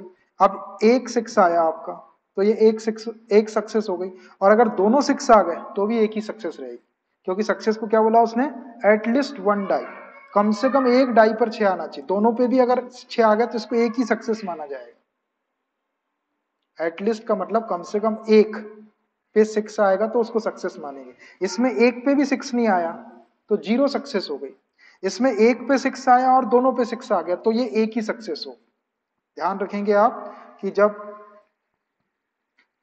एटलीस्ट वन डाई के ऊपर 6 आने का मतलब है कि एक 6 आएगा तो भी एक ही सक्सेस होगी, और दोनों पे 6 आएगा तब भी एक ही सक्सेस रहेगी। एटलीस्ट वन डाई के ऊपर 6 आना चाहिए, कम से कम एक डाई पे आया तो भी सक्सेस है, और दोनों पे आया तब भी एक ही सक्सेस, दो सक्सेस नहीं बोलेंगे उसको। तो 0 और 1 ये दो ही वैल्यू होगी। थोड़ा सा लॉजिकली सोच लेना है आपको, और नहीं तो आपने अगर x इजिकल टू 2 भी ले लिए तो फिर वो गड़बड़ हो जाएगा। दो 6 आ रहा है, दो 6 को भी एक ही सक्सेस बोला, क्योंकि एटलिस्ट के अंदर एक 6 भी आता है और दोनों 6 भी एटलिस्ट के अंदर ही आते हैं। ठीक है, तो x की वैल्यू दो ही वैल्यू आ गई, 0 और 1। अब इसकी प्रोबेबिलिटी निकाल लेते हैं। So now probability x is equal to 0। 0 success वाले कितने केस हो गए, टोटल केसेस तो 36 है। 0 सक्सेस मतलब एक भी 6 नहीं आया। तो देखो 6 कितने पे आएंगे, एक तो 1,1 1,2 1,3 1,6 वाले में एक 6 आया है ना। 5 केसेस इसके ऐसे हो गए जिसमें एक भी 6 नहीं आया। फिर ऐसे 2 वाले में भी, 3 वाले में भी, 4 वाले में भी, और 5 वाले में भी, और 6 वाले में तो सब में एक 6 है या फिर दो 6 है। तो 6 वाले के पूरे 6 छोड़ दो जिसमें 6 है, और बाकी के 5 छोड़ दो, 1,1 2 का ऐसे वाले। तो ये 11 ऐसे केसेस है जिसमें कम से कम एक 6 आया है या फिर दो 6 आए। तो 36 माइनस 11 करेंगे तो कितना हो जाएगा, 25। 25 केसेस ऐसे होंगे जिसमें एक भी 6 नहीं आया। देख लो आप, 1 2 3 4 5 6 7 8 9 10 11 12 13 14 15 16 17 18 19 20 21 22 23 24 25, बाकी सब में 6 है। इस पूरी रो में 6 है और ये लास्ट वाले पूरे 6 है, तो ये 11 है। तो 36 में से 11 माइनस करेंगे तो 25 केसेस ऐसे होंगे जिसमें एक भी 6 नहीं आया। तो 25/36, और P of x is equal to 1, जब एक सक्सेस मिली, एटलीस्ट 1 वाला केस है, इसमें एक 6 भी आ सकता है, दोनों 6 भी आ सकते हैं। तो ये 36 टोटल, और ऐसे केसेस है आपके 11। 11 केसेस होंगे ऐसे जिसमें एक 6 है या दोनों 6 है, बस यही प्रोबेबिलिटी डिस्ट्रीब्यूशन हो जाएगा इसका। देयरफॉर प्रोबेबिलिटी डिस्ट्रीब्यूशन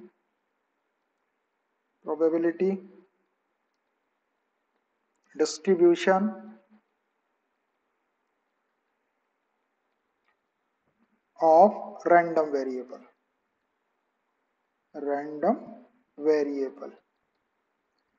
वेरिएबल का probability distribution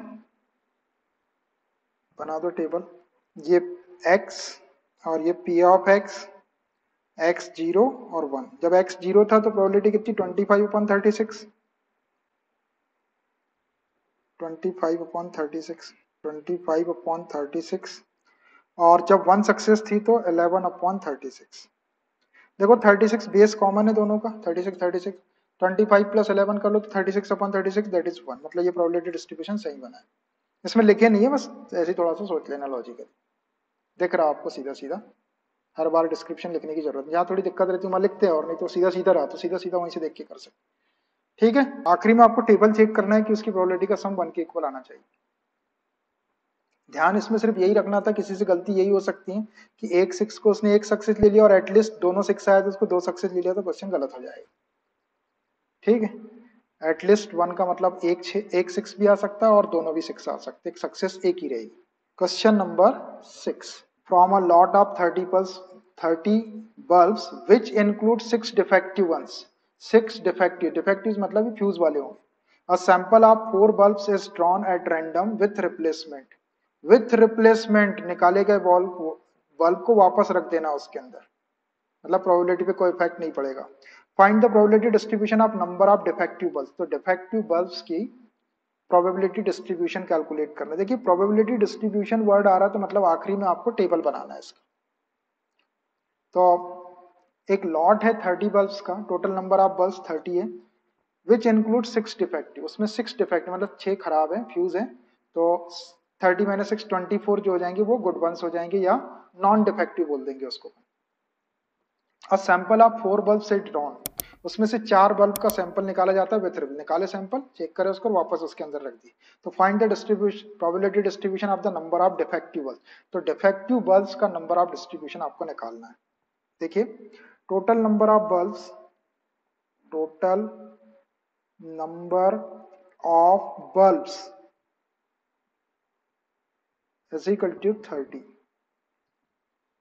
number of defective bulbs कितने हैं, number of defective bulbs,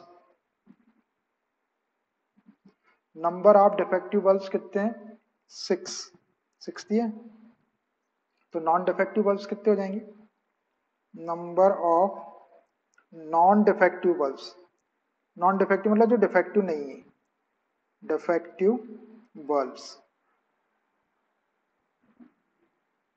is equal to 30 - 6 कर लो तो ये 24 होगा, डायरेक्ट भी 24 लिख सकते हैं। 24 बल्ब्स जो है वो नॉन डिफेक्टिव है। तो प्रोबेबिलिटी डिस्ट्रीब्यूशन निकालना है तो हमको रैंडम वेरिएबल की जरूरत पड़ेगी, तो मैं रैंडम वेरिएबल को x सपोज कर लेता हूँ, लेट x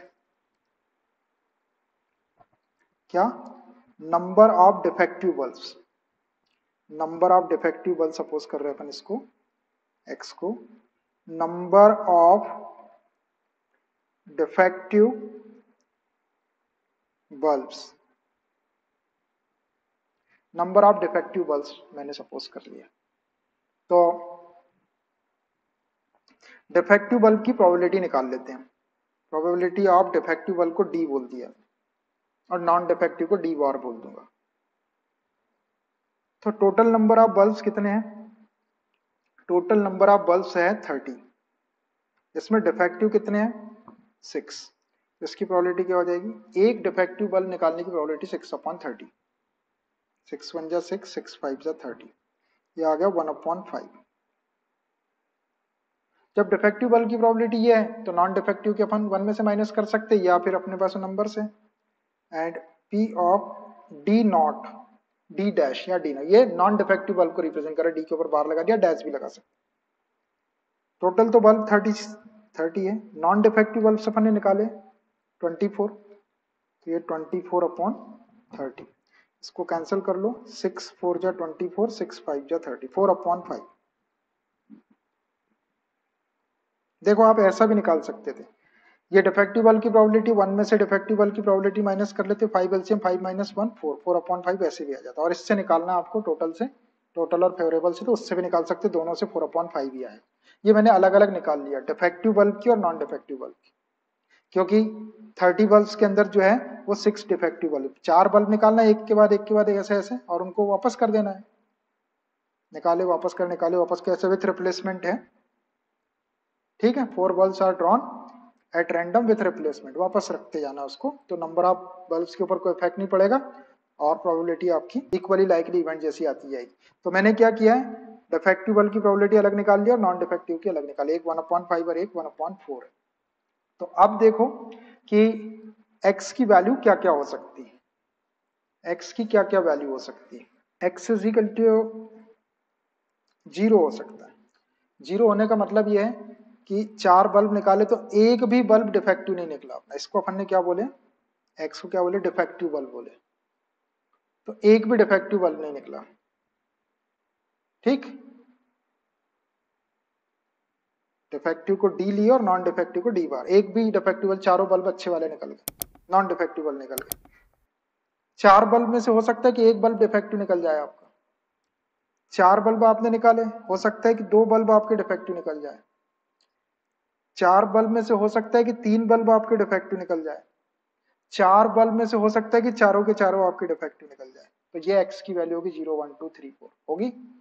4 बल्ब निकाले जा रहे हैं तो उसके डिफेक्टिव होने के लिए 0 डिफेक्टिव, 1 डिफेक्टिव, 2 डिफेक्टिव, 3 डिफेक्टिव और चारों डिफेक्टिव। अब इसकी प्रोबेबिलिटी निकाल लेते हैं और उसको एक टेबल में रख देंगे। इसकी प्रोबेबिलिटी जरा ध्यान से देखना। आप सबसे पहले मैंने एक एक अलग अलग निकाल लिया है डिफेक्टिव नॉन डिफेक्टिव की। Now P of x is equal to 0। जब एक भी बल्ब डिफेक्टिव नहीं निकला तो इस बात की प्रोबेबिलिटी क्या होगी। जब एक भी बल्ब डिफेक्टिव नहीं निकला इसका मतलब क्या है कि पहला बल्ब भी आपका नॉन डिफेक्टिव निकला, फिर दूसरा बल्ब भी नॉन डिफेक्टिव निकला, तीसरा बल्ब भी नॉन डिफेक्टिव निकला और चौथा बल्ब भी नॉन डिफेक्टिव निकला। ऐसा निकला होगा, ये 4 बल्ब निकले होंगे। ये वाली कंडीशन हो सकती है। मैंने डैश डैश बार लगा दिया उनके, नॉन डिफेक्टिव को रिप्रेजेंट कर रहा है। और एक्स क्या है, डिफेक्टिव बल्ब को रिप्रेजेंट कर। 0 डिफेक्टिव मतलब 4 बल्ब तो निकले, लेकिन कौन से निकले, वो पूरे के पूरे नॉन डिफेक्टिव निकले। अब देखना, पहला वाला जो डिफेक्टिव बल्ब है इसकी प्रोबेबिलिटी कितनी है, नॉन डिफेक्टिव बल्ब 4/5। फिर अभी इवेंट कंप्लीट नहीं, मल्टीप्लाई करते हैं, ये भी नॉन डिफेक्टिव है, इसकी प्रोबेबिलिटी भी 1/4। ये भी नॉन डिफेक्टिव है, इसकी भी 4/5 और इसकी भी। तो 4/5 4/5 का मल्टीप्लाई कर लो। 4/5 इंटू 4/5 इंटू 4/5 इंटू 4/5। चारों डिफेक्ट नॉन डिफेक्टिव निकले हैं तो 4/5 4/5 4/5 कितना हो जाएगा, मल्टीप्लाई करेंगे तो इसका मल्टीप्लाई कर देंगे तो ये ऊपर मल्टीप्लाई करो, 4 4 जा 16, 16 4 जा 64, 64 4 जा 256 और नीचे 5 5 जा 25, 5 जा 125, 5 जा 625, 256/625। ये आ गया आपका जब 0 डिफेक्टिव बल्ब निकला, मतलब पूरे के पूरे अगर नॉन डिफेक्टिव निकल जाए तो उसकी प्रोबेबिलिटी 256/625।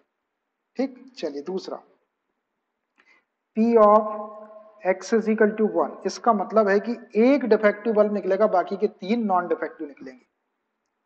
तो P ऑफ पहला डिफेक्टिव निकला, फिर नॉन डिफेक्टिव निकला, फिर नॉन डिफेक्टिव निकला और फिर नॉन डिफेक्टिव निकला। ऐसा हो सकता है। अब इसमें देखो, अभी जरूरी नहीं है कि पहला डिफेक्टिव निकलेगा, हो सकता है कि पहला नॉन डिफेक्टिव आ जाए फिर डिफेक्टिव आए, मतलब ये यहीं पे अपनी पोजीशन चेंज करके और वो हो सकता है। अपन डायरेक्ट प्रोबेबिलिटी में उसका यूज करेंगे, यहाँ पे नहीं लिख रहा हूँ क्योंकि यहाँ पे कौन लिखते रहेगा इतना। हाँ ठीक है, बात को समझो मैं क्या बोल रहा हूँ। अपने पहले ही बल्ब डिफेक्टिव निकाल ली, फिर 3 लगातार नॉन डिफेक्टिव निकले, ऐसा थोड़ी है। पहले नॉन डिफेक्टिव निकल सकता, फिर बीच में डिफेक्टिव। ये डी जो है अपनी पोजीशन को चेंज कर सकता है, पहले नंबर पे भी आ सकता है डी, फिर दूसरे पे भी आ सकता है डी, तीसरे पे भी आ सकता है, चौथे। तो अपन इसको कॉम्बिनेशन से इसकी प्रोबेबिलिटी अपन लिख देंगे। पहले आप ऐसे ही लिख दो, एक डिफेक्टिव दिखाया मैंने यहाँ पे बस। अब इसकी प्रोबेबिलिटी देखना, यहाँ पर इवेंट अलग अलग हो गई, अलग अलग है ना, एक डी है और एक डी नॉट है। तो पहले डी की प्रोबेबिलिटी कितनी है, डिफेक्टिव बल्ब की प्रोबेबिलिटी है 1/5 और नॉन डिफेक्टिव की 4/5। तो ये 4/5, ये पहले वाले डी की कितनी है, डिफेक्टिव की 1/5 है, ये 1/5। दूसरा वाला नॉन डिफेक्टिव इसकी 4/5 और तीसरा वाला नॉन डिफेक्टिव इसकी 4/5, चौथा वाला नॉन डिफेक्टिव इसकी 4/5। अब ये टोटल 4 प्लेसेस है, तो 4 प्लेसेस में 4 जगह में इस एक डिफेक्टिव बल्ब को अपन कितने टाइप से सिलेक्ट कर सकते हैं, इसको कर सकते हैं इनटू 4C1 इनटू 4C1 से आपको और मल्टीप्लाई करना पड़ेगा इसको। ये 4C1 से क्यों मल्टीप्लाई कर रहे हैं, इसका मतलब समझ लो। ये 4C1 से इसलिए मल्टीप्लाई करना पड़ेगा कि ये जो डी नंबर का ये जो डिफेक्टिव बल्ब है, हो सकता है कि ये दूसरे बार में निकले, दूसरे नंबर का बल्ब डिफेक्टिव निकले, पहले नंबर का नॉन डिफेक्टिव निकल जाए। हो सकता है कि तीसरे बार में डिफेक्टिव बल्ब निकले, हो सकता है कि चौथी बार में निकले।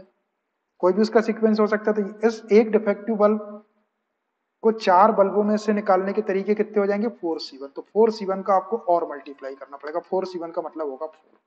इस चीज का ध्यान रखें। अब इस कॉम्बिनेशन का यूज यहाँ पे क्यों नहीं किया गया था? यहाँ पे इसलिए नहीं किए गए थे क्योंकि यहाँ पे सब बल्ब एक जैसे थे, पूरे के पूरे डिफेक्टिव उसका आइडेंटिकल बल्ब से उसको कुछ वही नहीं होगा। यहाँ पे सब एक जैसे बल्ब थे, इसलिए यहाँ पे बल्ब अलग अलग है, डिफेक्टिव भी है नॉन डिफेक्टिव भी है, इसलिए आपको ये 4C1 का इसमें मल्टीप्लाई करना। 4 प्लेसेस में एक डिफेक्टिव बल्ब कितने टाइप सेलेक्ट कर सकते हैं? 4 बल्ब में से एक डिफेक्टिव बल्ब। 4C1 का आपको और मल्टीप्लाई करना। अब इसको सॉल्व करते हैं। ये ऊपर 4C1 का मतलब 4 हो जाएगा। ये 4 4 जा 16, 4 जा 64, 4 जा, ये 4C1 का मतलब 4, 64 4 जा 256, और नीचे 5 1 जा 5, 5 जा 25, 5 जा 125, 5 जा 620, ये भी 625 होगा, 625। ठीक। अब दूसरा P of x is equal to 2। x is equal to 2 का मतलब क्या? दो सक्सेस मिली, दो डिफेक्टिव बल्ब आना चाहिए। तो ये P ऑफ, पहले D लिख दिया, फिर D लिख दिया, फिर D नॉट और फिर D नॉट, ऐसे 4 बल्ब निकाल। अब देखो मैंने दोनों भी D को शुरू में लिख दिया, ये आगे पीछे भी निकल सकते हैं, इसके लिए अपन ये कॉम्बिनेशन का यूज कर लेंगे। यहाँ पे 4C1 की वैल्यू इज इक्वल टू 4 है ना, NC1 N होता है तो वहां से वो लिख दिया डायरेक्ट। अब इसको अपन सॉल्व करते हैं। पहला डिफेक्टिव है, उसकी प्रोबेबिलिटी कितनी है? 1/5 है। दूसरा भी डिफेक्टिव है, उसकी भी 1/5 है। तीसरा नॉन डिफेक्टिव है, इसकी प्रोबेबिलिटी 4/5 है। चौथा नॉन डिफेक्टिव, इसकी प्रोबेबिलिटी 4/5। अब देखो यहाँ पे बल्ब अलग अलग है, 4 प्लेसेस में 2 डिफेक्टिव कितने टाइप से अपन सेलेक्ट कर सकते हैं? 4C2। इसमें 4C2 का मल्टीप्लाई करेंगे, और ये करना जरूरी है, नहीं करेंगे तो प्रोबेबिलिटी गलत हो जाएगी अब, क्योंकि ये तो सिर्फ आपने शुरू की 2 निकाल लिए थे, ये आगे पीछे भी निकल सकते हैं ना डिफेक्टिव बल्ब। इसको सॉल्व करते हैं। ये 4 4 जा 16 अपॉन 5 5 5 625 इंटू 4C2 को 4 इंटू 3 अपॉन 2 इंटू 1। तरीका मालूम है आपको सॉल्व करने का, इसको सॉल्व कर लो। 2 2 जा 4, तो ऊपर कितना हो जाएगा भाई? 16 2 जा 32, 32 में 3 का इंटू करेंगे तो कितना हो जाएगा? 2 3 जा 3 3 2 जा 6, 3 3 जा 9, 96 अपॉन 625, 96 अपॉन 320, 625। अब P of x is equal to 3। अगर 3 डिफेक्टिव बल्ब निकलते हैं तो P of D D D और एक नॉन डिफेक्टिव। देखो इसमें भी बल्ब अलग अलग है, इसमें वो कॉम्बिनेशन का यूज करेंगे। पहले वाला डिफेक्टिव बल्ब है, उसकी प्रोबेबिलिटी 1/5 है। दूसरे वाला भी डिफेक्टिव, उसकी प्रोबेबिलिटी 1/5। तीसरा वाला डिफेक्टिव, उसकी 1/5। चौथा वाला नॉन डिफेक्टिव, उसकी 4/5। अब देखो यहाँ 4 प्लेसेस है, 4 प्लेसेस में 3 डिफेक्टिव बल्ब को कितने टाइप से अपन वो कर सकते हैं, सेलेक्ट कर सकते हैं? उसमें 4C3 इंटू 4C3 का मल्टीप्लाई करेंगे। 4C3 का मतलब 4C1 हो जाएगा कॉम्प्लीमेंट्री कॉम्बिनेशन से। NCR is equal to NCN minus R, तो 4C1, और 4C1 की वैल्यू कितनी होती है? 4। इसको 1 1 1, ये 4 हो गया, नीचे 5 5 5, 4 टाइम में 625 इंटू इसको 4C3 को 4C1 लिख सकते हैं, और 4C1 की वैल्यू 4, 4 इंटू 4 अपॉन 625, तो ये हो जाएगा 4 4 जा 16 अपॉन 625, 16 अपॉन 625। एक और बचा है आपका, उसको ले लेते हैं। P of x is equal to, and P of x is equal to 4। चारों भी अगर डिफेक्टिव बल्ब निकल जाते हैं, P of D D D और D, ये चारों डिफेक्ट एक जैसे बल्ब है, इसमें कॉम्बिनेशन का यूज करने की जरूरत नहीं। पहला डिफेक्टिव है, इसकी प्रोबेबिलिटी कितनी है? 1/5। दूसरा डिफेक्टिव है, इसकी 1/5। तीसरा डिफेक्टिव है 1/5, और चौथा डिफेक्टिव है 1/5। ऊपर 1, नीचे 5 इंटू 5 इंटू 5, 5 टाइम्स, 4 टाइम 5 5 जा 25, 5 जा 125, 5 जा 625। बस ये प्रोबेबिलिटी आ गई। देयरफॉर प्रोबेबिलिटी डिस्ट्रीब्यूशन सबकी निकाल ली अपन। x इज इक्वल टू 4 था अपना, 0 1 2 3 4, 0 1 2 3 4 सबकी 5 प्रोबेबिलिटी निकली है। इसको एक टेबल में रख दो। Therefore probability distribution, probability distribution of random variable, random variable 1 2 3 4 और ये 5। एक लाइन और खींच लो, ये हो गया x, ये हो गया p of x। x is equal to 0 1 2 3 और ये 4। जब x इज इक्वल टू 0 था तो प्रोबेबिलिटी कितनी आई थी देख लो। x इज इक्वल टू 0 था तो प्रोबेबिलिटी आई थी 256 अपॉन 625, 256 अपॉन 625। जब x इज इक्वल टू 1 था तो प्रोबेबिलिटी कितनी आई थी 256 अपॉन 625, 256 अपॉन 625। जब x इज इक्वल टू 2 था तो प्रोबेबिलिटी 96 अपॉन 625, 96 अपॉन 625। जब x इज इक्वल टू 3 था तो प्रोबेबिलिटी कितनी आई थी 16 अपॉन 625, 16 अपॉन 625। और जब x इज इक्वल टू 4 था तो 1 अपॉन 625। देखो सबका डिनोमिनेटर 625 है, ऊपर वाले को प्लस कर लो, 256 प्लस 256 512 हो जाएगा। 512 में 96 और 16 ये 612 और 624 एक 625, टोटल करेंगे तो 625 बटे 625 हो जाएगा, मतलब ये 1 आ जाएगा। इसका प्रोबेबिलिटी डिस्ट्रीब्यूशन 1 के इक्वल आ जाएगा। सम ऑफ ऑल द प्रोबेबिलिटीज 1 आ जाएगी 1। प्लस करेंगे तो 625 1 625। आंसर देख लेते हैं, ये इसका आंसर हो गया। ये प्रोबेबिलिटी डिस्ट्रीब्यूशन ऐसे निकालना है। आंसर दिखा देते हैं आपको, ये रहा 6th वाले का 0 1 2 3 4 526 upon 625, 256 upon 625, 96 upon 620, 16 upon 625, 1 upon 625। यही अपना भी आ रहा। तो समझ में आया आपको ये? इसमें थोड़ा सा कॉम्बिनेशन का भी यूज हो गया है, इनका यूज होता है प्रोबेबिलिटी में, 11th क्लास में भी होता था ना। इसको 2 टाइम कम करके लिखेंगे तो 4 इंटू 3, इसको 2 टाइम कम करें 2 इंटू 1, या फिर आप एनसीआर वाला फॉर्मूला लगा के सॉल्व करो, factorial n upon factorial r into factorial n minus r, इससे भी वही आएगा। ये शॉर्टकट है उसकी, ये वाला जो फॉर्मूला होता है n C r is equal to n C n minus r. लेकिन यहाँ पे कंडीशन रहती है कि आर शुड भी, यहाँ पे कंडीशन रहती है, इसको कब लगाते हैं जब r is greater than n upon 2, half से ज्यादा होना चाहिए। अब ये हाफ से ज्यादा है आपका आर 3 जो है इसके 4 अपॉन 2 से, क्या हाफ से ज्यादा है, 2 से ज्यादा है तब ये लगाते हैं। इससे कम हो जाती क्वांटिटी ये n C n minus r करने से। तो ये 4 था आपका, 4c3, 4 में 3 माइनस कर तो 1 हो गया, 4c1 की वैल्यू 4, nc1 की वैल्यू n होती। ये बड़ी वैल्यू रहती है तो ऐसा लगा यार, इसको भी यदि आपको 4 इंटू 3 बार कम करके लिख सकते हैं, 4 इंटू 3 इंटू 2, और नीचे वाले को भी 3 बार कम कर लो, 3 इंटू 2 इंटू 1, तो वही आएगा 2 से 2, 3 से 3, 4 आ जाएगा। Exercise 13.4 question number 7, a coin is biased so that the head is 3 times as likely to occur as tail. If the coin is tossed twice, find the probability distribution of number of tails. देखिए एक coin है वो biased है, biased मतलब head और tell आने के chances उसमें इक्वल नहीं है। So that the head is 3 times as likely to occur as tail, head के आने के जो चांसेस है वो 3 टाइम्स है, किससे, टेल के आने से। If the coin is toss twice, अगर कॉइन को 2 बार फेंका जाता है तो find the probability distribution of number of tails. तो नंबर ऑफ टेल्स का प्रोबेबिलिटी डिस्ट्रीब्यूशन आपको कैलकुलेट करना है। अभी देखो यहां पर कॉइन को 2 बार टॉस किया जा रहा है ना, और हेड जो है, coin is biased so that the head is 3 times as likely to occur as the tail. Head जो है वो 3 टाइम्स आ रहा है टेल से, मतलब हेड आने की प्रोबेबिलिटी 3/4 दी हुई है इसमें, ठीक है, 3 टाइम्स आ रहा है उससे, टोटल 4 टाइम होंगे, 2 बार कॉइन को फेंकेंगे तो 4 पॉसिबल आउटकम, उसमें 4 बार में से 3 बार उसमें हेड आता है, ऐसा गिवन है, वो बायस्ड कॉइन है। तो हेड आने की प्रोबेबिलिटी को अपन 3/4 ले लेंगे, तो टेल आने की प्रोबेबिलिटी निकाल सकते हैं 1 में से माइनस करके। फिर कॉइन इज टॉस 2 टाइम्स दिया हुआ है तो उसका प्रोबेबिलिटी डिस्ट्रीब्यूशन कैलकुलेट करना है नंबर ऑफ टेल्स का। तो नंबर ऑफ टेल्स को अपन x कंसीडर कर लेंगे और फिर x की वैल्यू निकाल के उसकी प्रोबेबिलिटी निकालेंगे और उससे एक टेबल बना लेंगे। तो देखिए अ कॉइन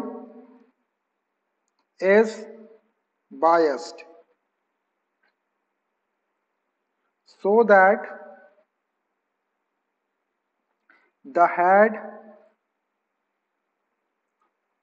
is 3 times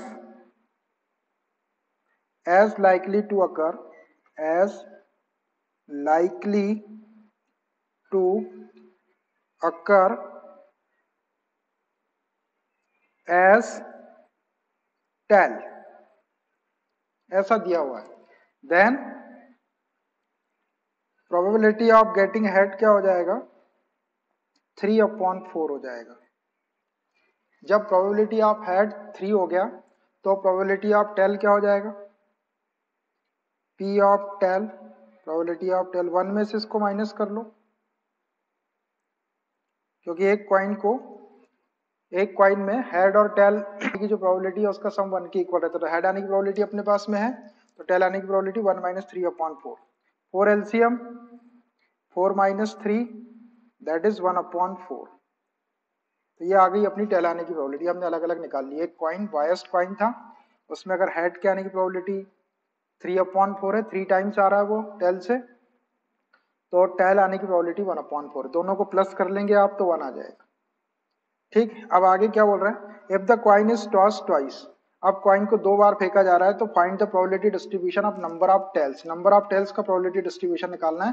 तो पहले एक कॉइन को 2 बार टॉस करके उसका सैंपल स्पेस बना लेते हैं. A coin is tossed twice. A coin is tossed twice.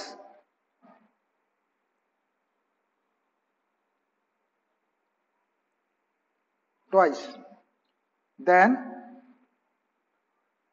इसका सैंपल स्पेस क्या हो जाएगा,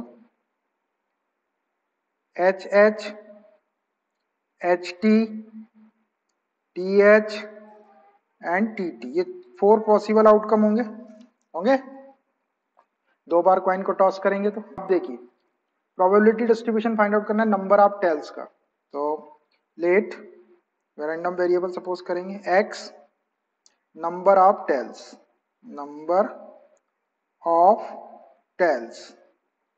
नंबर ऑफ टेल्स को रिप्रेजेंट कर रहा है ये रैंडम वेरिएबल. तो x, यहां देखो दोनों h दिख रहे हैं, x ऑफ HH. कितने टेल हुए इसके अंदर, 0, एक भी टेल नहीं है. दूसरा केस x HT या TH दोनों को साथ में ले सकते हैं, अलग अलग भी ले सकते हैं. HT, इसमें टेल कितने हैं, एक टेल है इसमें 1. x TH, इसमें टेल 1 है. उसके बाद लास्ट वाला x TT, इसमें कितने टेल है, 2 टेल है. तो देयरफॉर x की वैल्यू देखो क्या हो जाएगी, x इज इक्वल टू क्या क्या दिख रहा है आपको, 0, 1 और 2. 1 2 बार आ रहा है, एक ही बार लिखेंगे. 0, 1 और ये 2. ये आ गई आपकी रैंडम वेरिएबल की वैल्यू. रैंडम वेरिएबल क्या था, नंबर ऑफ टेल्स था. देखिए लेट आने वालों के लिए एक बार बता देते हैं. A coin is tossed so that the head is 3 times as likely to occur as tail. एक कॉइन जो है वो बायस्ड है और इस टाइप से है कि उसमें हेड जो है is 3 times as likely to occur as tail. Head जो है वो 3 टाइम्स आ रहा है. मतलब अगर टोटल पॉसिबल आउटकम 4 हो तो 4 में से 3 बार हेड आ जाएगा. 4 बार अगर उसको फेंके अपन ने तो 3 बार हेड आ जाएगा और एक ही बार टेल आएगा. तो हेड आने की प्रोबेबिलिटी 3/4 है.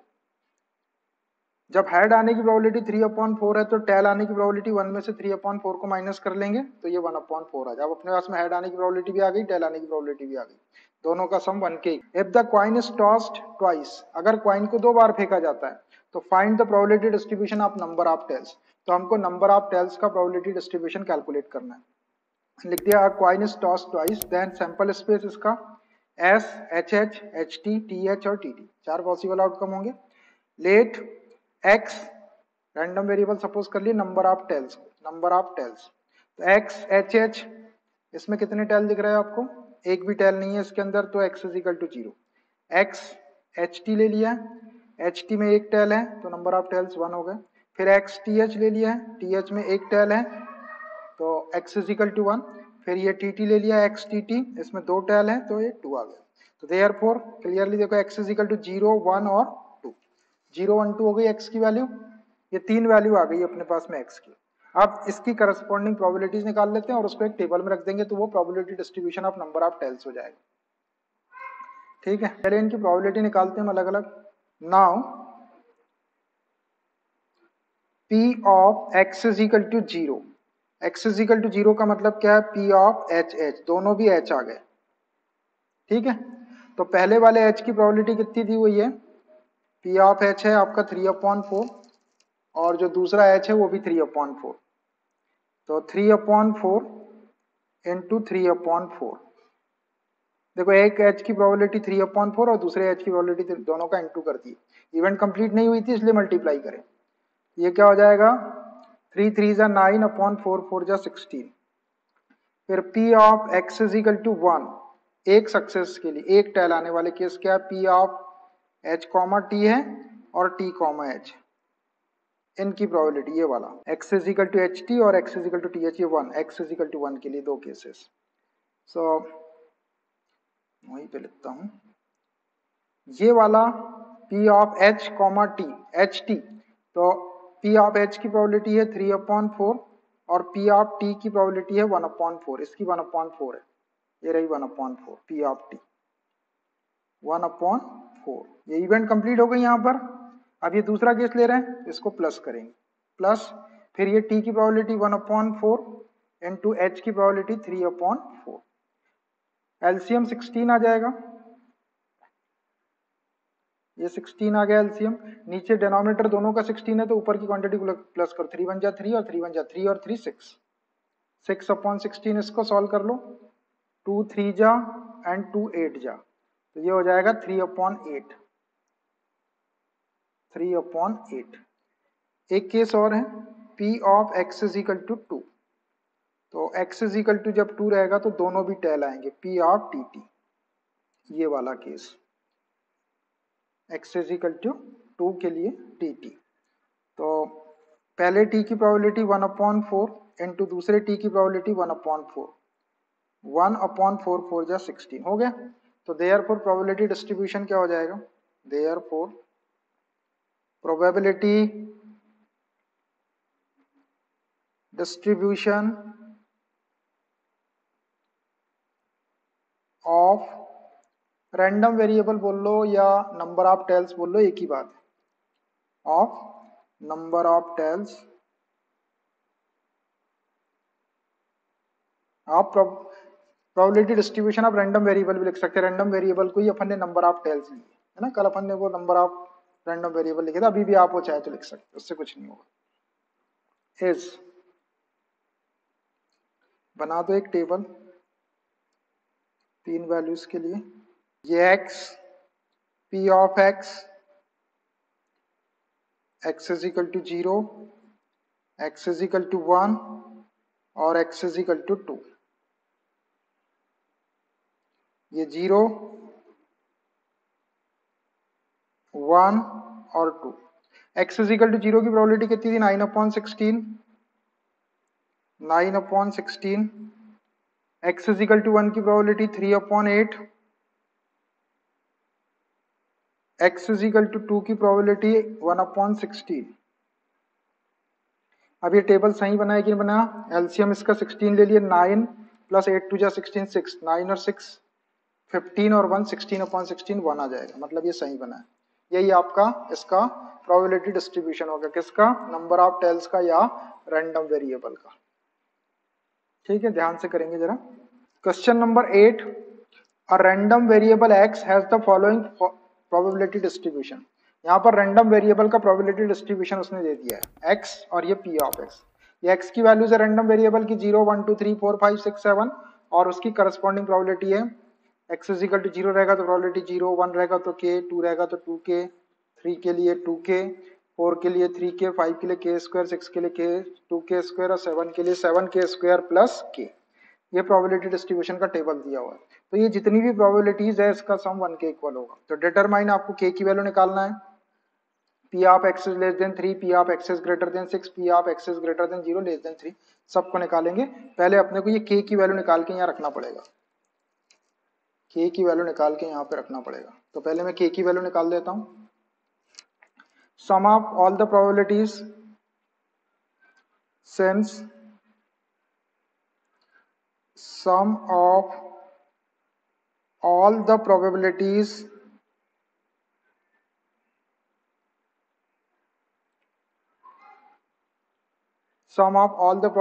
is equal to 1। ठीक है, रखो इसमें value. therefore 0 plus k plus 2k plus 2k plus 3k plus k square plus 2k square plus 7k square plus k is equal to 1। ये सारी प्रोबेबिलिटीज को मैंने प्लस कर दिया। ठीक है, करो इसको सॉल्व। क्या आ जाएगा? k कितना है?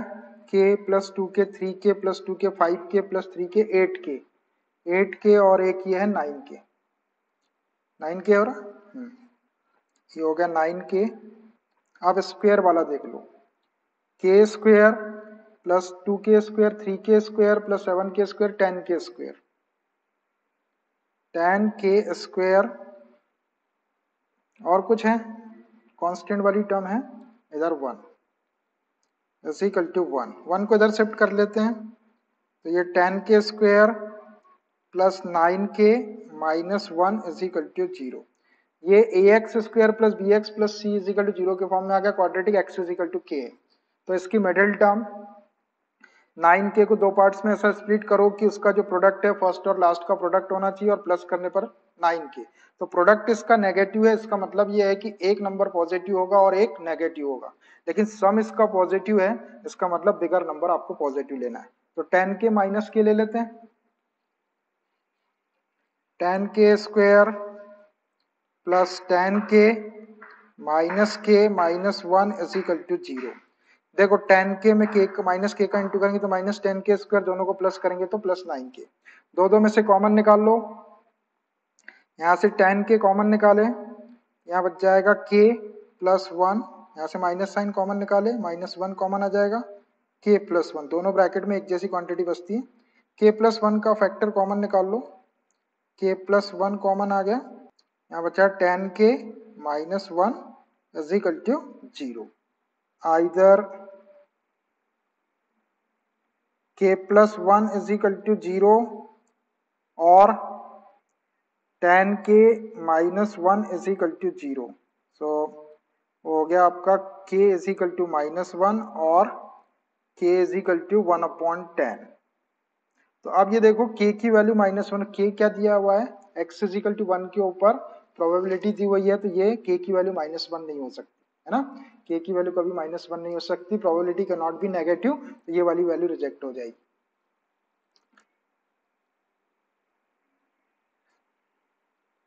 Since probability cannot be negative,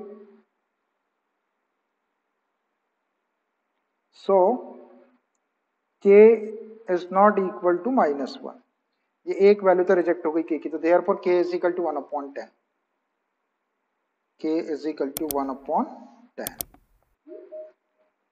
ये आपका एक आंसर भी हो गया।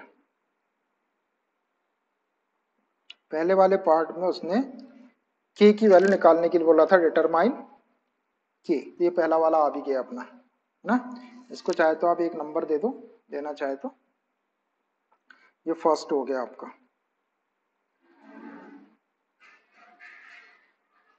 ये फर्स्ट वाला हो गया k की वैल्यू निकालने वाला। अब ये k की वैल्यू अपन यहाँ रख देते हैं, यहाँ रख के अपने को टेबल बनाना पड़ेगा, तभी तो अपन उसमें से देख देख के प्रोबेबिलिटी रखेंगे, और नहीं तो फिर k में आएगा वो। बाद में भी रख सकते हैं आप k की वैल्यू, टेबल बनाने की बोला तो है नहीं उसने, कोई जरूरत नहीं रखने की, है ना। चाहे तो रख सकते हैं यहाँ पे, और नहीं भी रखेंगे तो अपन यहीं से देख लेंगे, k रख देंगे और k के प्लेस में फिर 1/10 रख देंगे। चलो ऐसा कर लेते। सेकंड वाला देख लो, सेकंड क्या है, सेकंड पार्ट है probability of x is less than 3। Probability of x is less than 3 का मतलब क्या हुआ,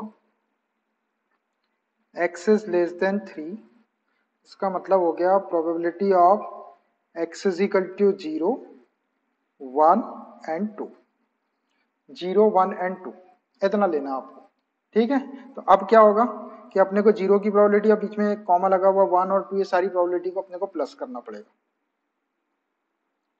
x is less then 0, less than 3 का मतलब 0, 1 और 2, या इसको लिख सकते हैं अपन p of x is equal to 0 plus p of x is equal to 1 plus p of x is equal to 2।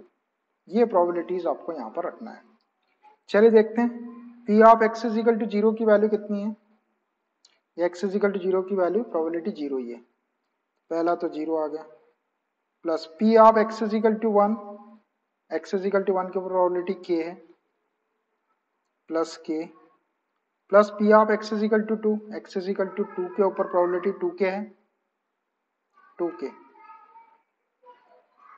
k plus 2k 3k, अब k की वैल्यू रख दो 1/10 है, 3 इंटू 1/10, ये आ जाएगा 3/10, ये आपका आंसर आ गया। p of x is less than 3 की जो प्रोबेबिलिटी है वो 3/10 है।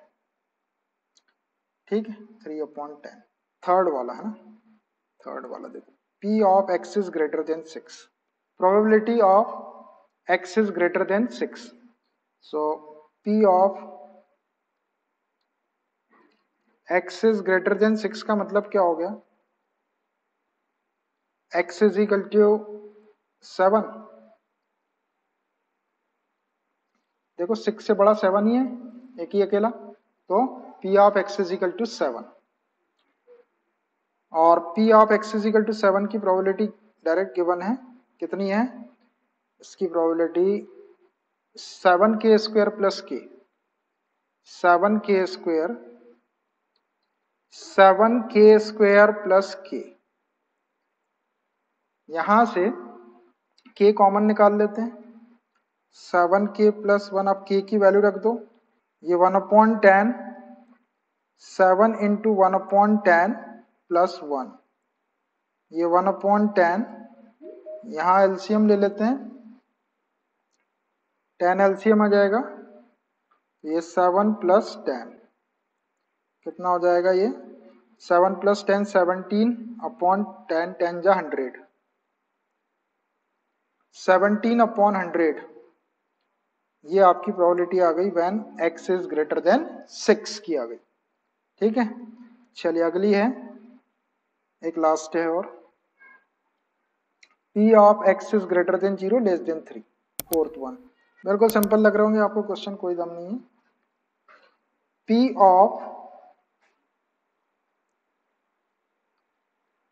x is greater than 0 and less than 3, इसका मतलब है p of x is equal to 0 से बड़ा 1, 2, 1 एंड 2, देखो 1 और 2 जो है 0 से बड़े हैं और 3 से छोटे हैं, तो क्या हो जाएगा, ये p of x is equal to 1 plus p of x is equal to 2, ये दोनों प्रोबेबिलिटी को प्लस कर लेते हैं।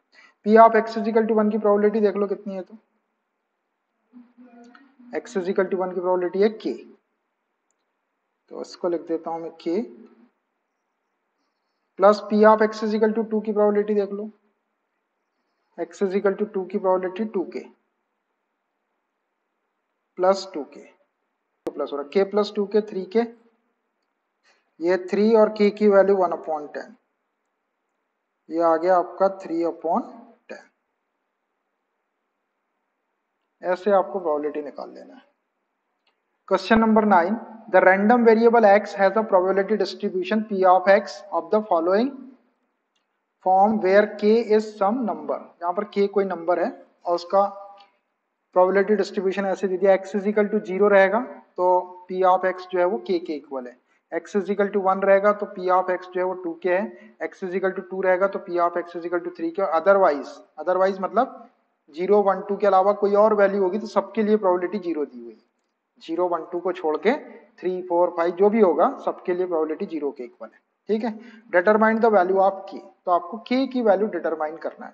तो k की वैल्यू डिटरमाइन करने के लिए अपन क्या करते हैं, sum of all the probabilities का यूज कर लेते हैं पहले, फिर point p of x is less than 2, p of x is less than or equal to 2 और p of x is greater than or equal to 2। जैसा अभी solve किए थे ऐसा कर देंगे। पहले फर्स्ट वाला है sum of all the probabilities,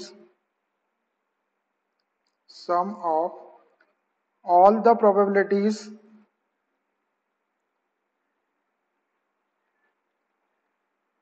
is equal to 1। रख दो इसमें value k plus 2k plus 3k plus 0 is equal to 1। कितने k हो गए, 3k 6k हो गए, 6k is equal to 1, so k is equal to 1/6, k is equal to 1/6। ठीक है, अब ये वाला p of x is less than 2 और ये तीनों निकाल लेते हैं 1 by 1। p of x is less than 2, p of x is less than 2, इसका मतलब क्या है, p of x is equal to 0 और 1, या इसको लिख सकते हैं अपन p of x is equal to 0 plus p of x is equal to 1। दोनों की प्रोबेबिलिटी रख देते हैं और उसको प्लस करें। p of x is equal to 0 की प्रोबेबिलिटी कितनी है, x इज इक्वल टू 0 की प्रोबेबिलिटी है k, ये हो गया आपका k, plus p of x is equal to 1 की प्रोबेबिलिटी कितनी है, p of x is equal to 1 की प्रोबेबिलिटी है इसके करस्पॉन्डिंग दी है 2k, ये हो गया 2k, k प्लस 2k कितना हो गया 3k, k की वैल्यू रख दो, k की वैल्यू निकाले अपन ने भी कितनी 1/6, 3 इंटू 1/6, 3 1 जा 3 और 3 2 जा 6, ये आ गया आपका 1/2, 1/2, ये 1/2 हो गया। दूसरा है p of x is less than 2, p of x is less than or equal to 2, p की x की वैल्यू आपको 2 भी लेना और 2 से लेस लेना है, तो क्या क्या हो जाएगा, p of x is equal to 0, 1 और 2। देखो वैल्यू 2 से छोटी है, 2 के इक्वल है, तो प्रोबेबिलिटी क्या हो जाएगी, p of x is equal to 0 plus p of x is equal to 1 plus p of x is equal to 2, तीनों को प्लस कर लेते हैं। x इज इक्वल टू 0 और 1 की तो ये लिखी हुई है, 0 की k है, 1 की 2k है, और x इज इक्वल टू 2 की देख लो, x इज इक्वल टू 2 की 3k प्लस 3k, कितना हो जाएगा, k प्लस 2k 3k और 3k 6k, 6k हो गया, 6k को क्या लिख सकते हैं अपन, ये 6k, k की वैल्यू रख दो, k की वैल्यू कितनी 1/6 है, 6 इंटू 1/6, 6 से 6 कैंसिल कर लो, ये क्या आ गया 1, ये 1 हो गया। अब एक और बचा है p of x is greater than or equal to 2, p of x is greater than or equal to 2, greater than or equal to 2 का मतलब क्या हो गया, p of x is equal to 2 हो गया, 3 हो गया, 4 हो गया, ऐसा आगे तक की रहेगा। इसको लिख सकते हैं p of x is equal to 2 plus p of x is equal to 3 plus p of x is equal to 4 plus up to dot dot. p of x is equal to 2 की value देख लो, p of x is equal to 2 की value 3k, ये हो गया 3k plus p of x is equal to 3, p of x is equal to 4, ये others में आ जाएगा आपका, जीरो हो जाएगी इसकी प्रोबेबिलिटी, 2 तक के आपका 3k है, अदरवाइज जीरो, इनको दोनों को जीरो, इसके बाद की जितनी भी आएगी सब जीरो जीरो, ये भी जीरो हो गया, p of x is equal to 3, p of x is equal to 4 भी जीरो, ये सब जीरो जीरो, तो ये 3k आ गया, k की वैल्यू कितनी है 3 इंटू 1/6, 3 1 जा 3 और 3 2 जा 6, ये हो गया ये आपका 1/2, 1/2, ये आ गई आपकी सारी प्रोबेबिलिटीज, चेक कर लो आप चाहो तो, ये 1/2 आ गया, 1 आ गया, 1/2 आ गया और 1/6। अब ये क्वेश्चन नंबर 10 से देखिए, ये अपने सिलेबस से हट गए हैं। Question number 10, find the mean number of heads in 3 tosses of a fair coin. ये मीन ऑफ रैंडम वेरिएबल हटा दिया, तो ये क्वेश्चन नहीं करना अपने को। 11 नंबर का question, 2 dies are thrown simultaneously if x denote the number of success, find the expectation. Expectation mean को ही बोलते हैं, रैंडम वेरिएबल का जो मीन होता है उसी को एक्सपेक्टेशन ही बोलते हैं, तो ये भी आपका हट जाएगा। 2 numbers are selected at random without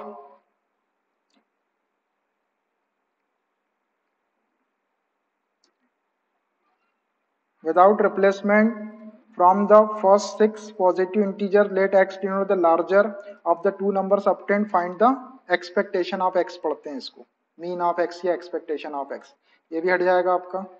Let x denote the 13 number का question. Let x denote the sum of numbers obtained when 2 fair dice are rolled. Find the variance and standard deviation of x. तो variance और standard deviation का concept भी हट गया आपके syllabus से, ये भी हट जाएगा 13 वाला. 14 नंबर का question, a class has 15 student, ये भी मीन वेरिएंस और स्टैंडर्ड डेविएशन निकालना, ये भी हट गया. Question number 15, in a meeting 70% of member find expectation of x और वेरिएंस ऑफ एक्स, ये भी हट गया. तो ये पूरे क्वेश्चन 10 से लेके 15 तक के जो 6 क्वेश्चन थे ये पूरे आपके सिलेबस से हट गए. ठीक है, चलिए एक ऑब्जेक्टिव है उसको देख लो. Choose the correct answer. एक ही ऑब्जेक्टिव, एक आपका एक्सपेक्टेशन का, इसको कर लो. Choose the correct answer in each of the following. Question number 16 देख लो, मीन का ही है यार, ये मीन का ही क्वेश्चन ये भी. Find the mean numbers obtained on throwing a die. Mean calculate करना आपको, ये भी नहीं है आपका. Suppose 2 cards are drawn at random, तो इसका एक्सपेक्टेशन निकालना, तो ये भी आपके सिलेबस में नहीं है, पूरे ही हट गए. हटा दो उनको. मीन वेरिएंस ये सब हट चुका आपके सिलेबस से. ये Bernoulli trial and binomial distribution. Bernoulli trial और बाइनोमियल डिस्ट्रीब्यूशन ये हट गया है अपने सिलेबस से, तो ये पूरा ही हट जाएगा आपका. इसके एग्जांपल्स भी हट जाएंगे. ये बाइनोमियल डिस्ट्रीब्यूशन, बर्नौली थ्योरम उसी के ऊपर था. बाइनोमियल का थ्योरम लगता था इसके अंदर, आसान था ये बहुत. एक फॉर्मूले पर वैल्यू रखना रहता था, मगर ये हटा दिया इसने सर.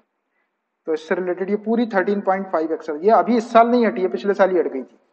पिछले साल जो नया सिलेबस उसने रिवाइज किया था उसी में हटा दिया था 13.5. तो ये पूरी एक्सरसाइज निकल जाएगी आपकी 13.5. ठीक है, 10 क्वेश्चन 15 क्वेश्चन थे इसमें, ये निकल गए. ठीक.